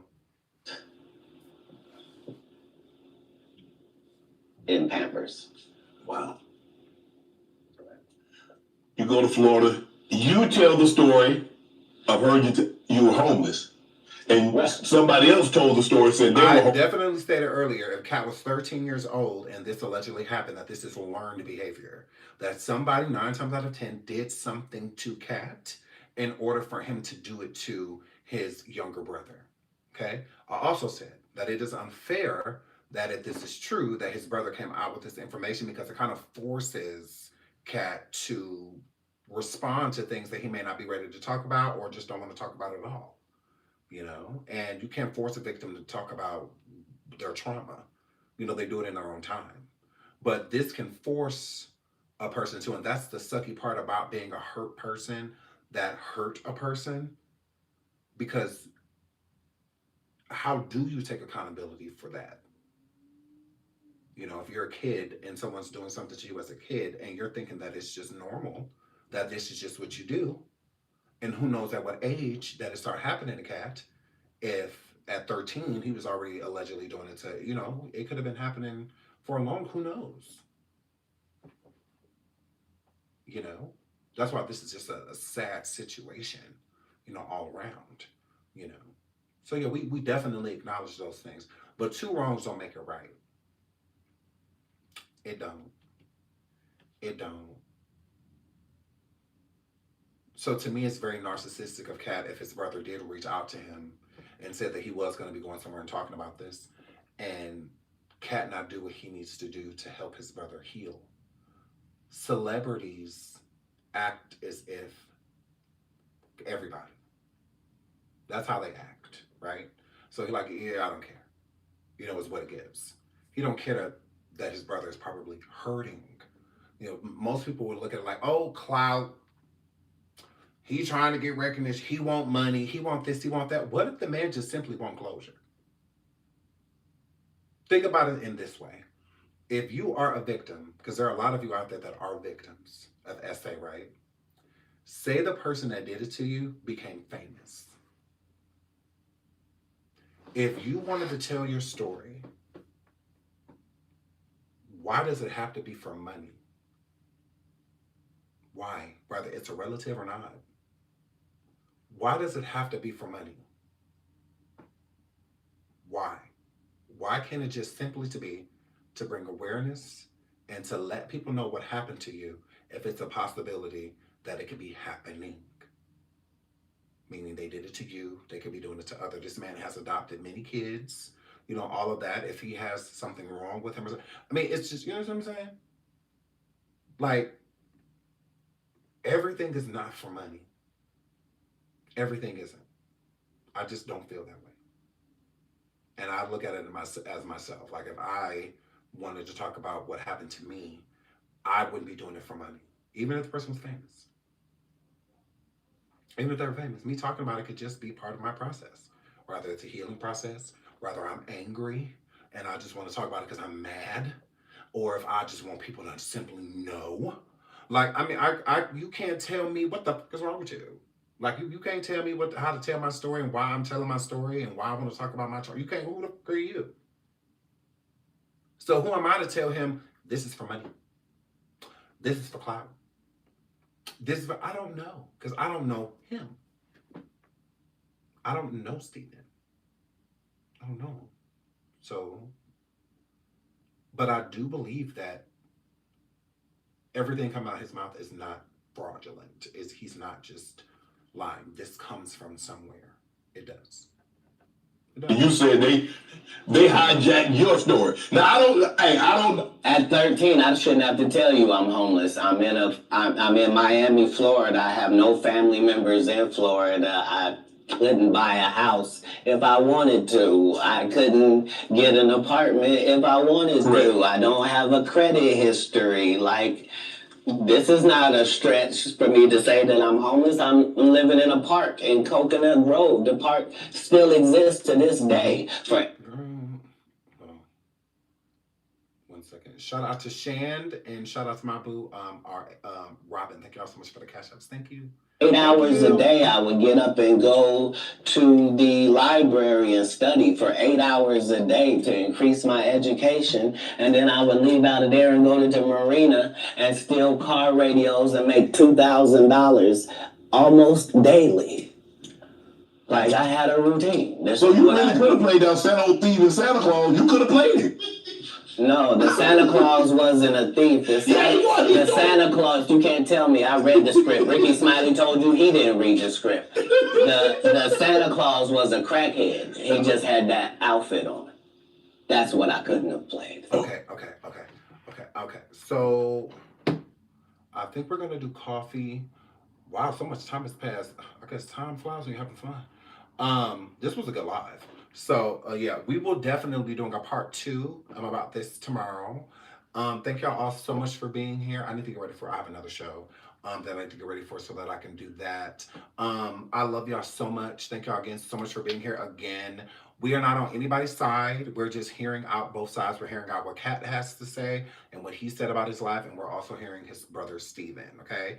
Go over to Tasha K Live, okay? Download the app, or you can go through your Safari or your TV if you have a browser on your TV, and watch the entire interview. I encourage you, please watch the entire interview before we go live again tomorrow morning so that we can finish talking about this. Yes, coffee is in Discord, and I will also put it on my community wall too with the link as well. So yes, I would encourage you all to watch. Go over to TashaKLive.com and watch, okay? There's an app as well if you don't want to use your Safari right now. You can use the app, port it, AirPlay to your TV, and all the good stuff. It is worth watching, okay? It really is. Okay, so shout out to Tasha K, and I love you guys, and I will see y'all on the next live, okay? Till then, bye.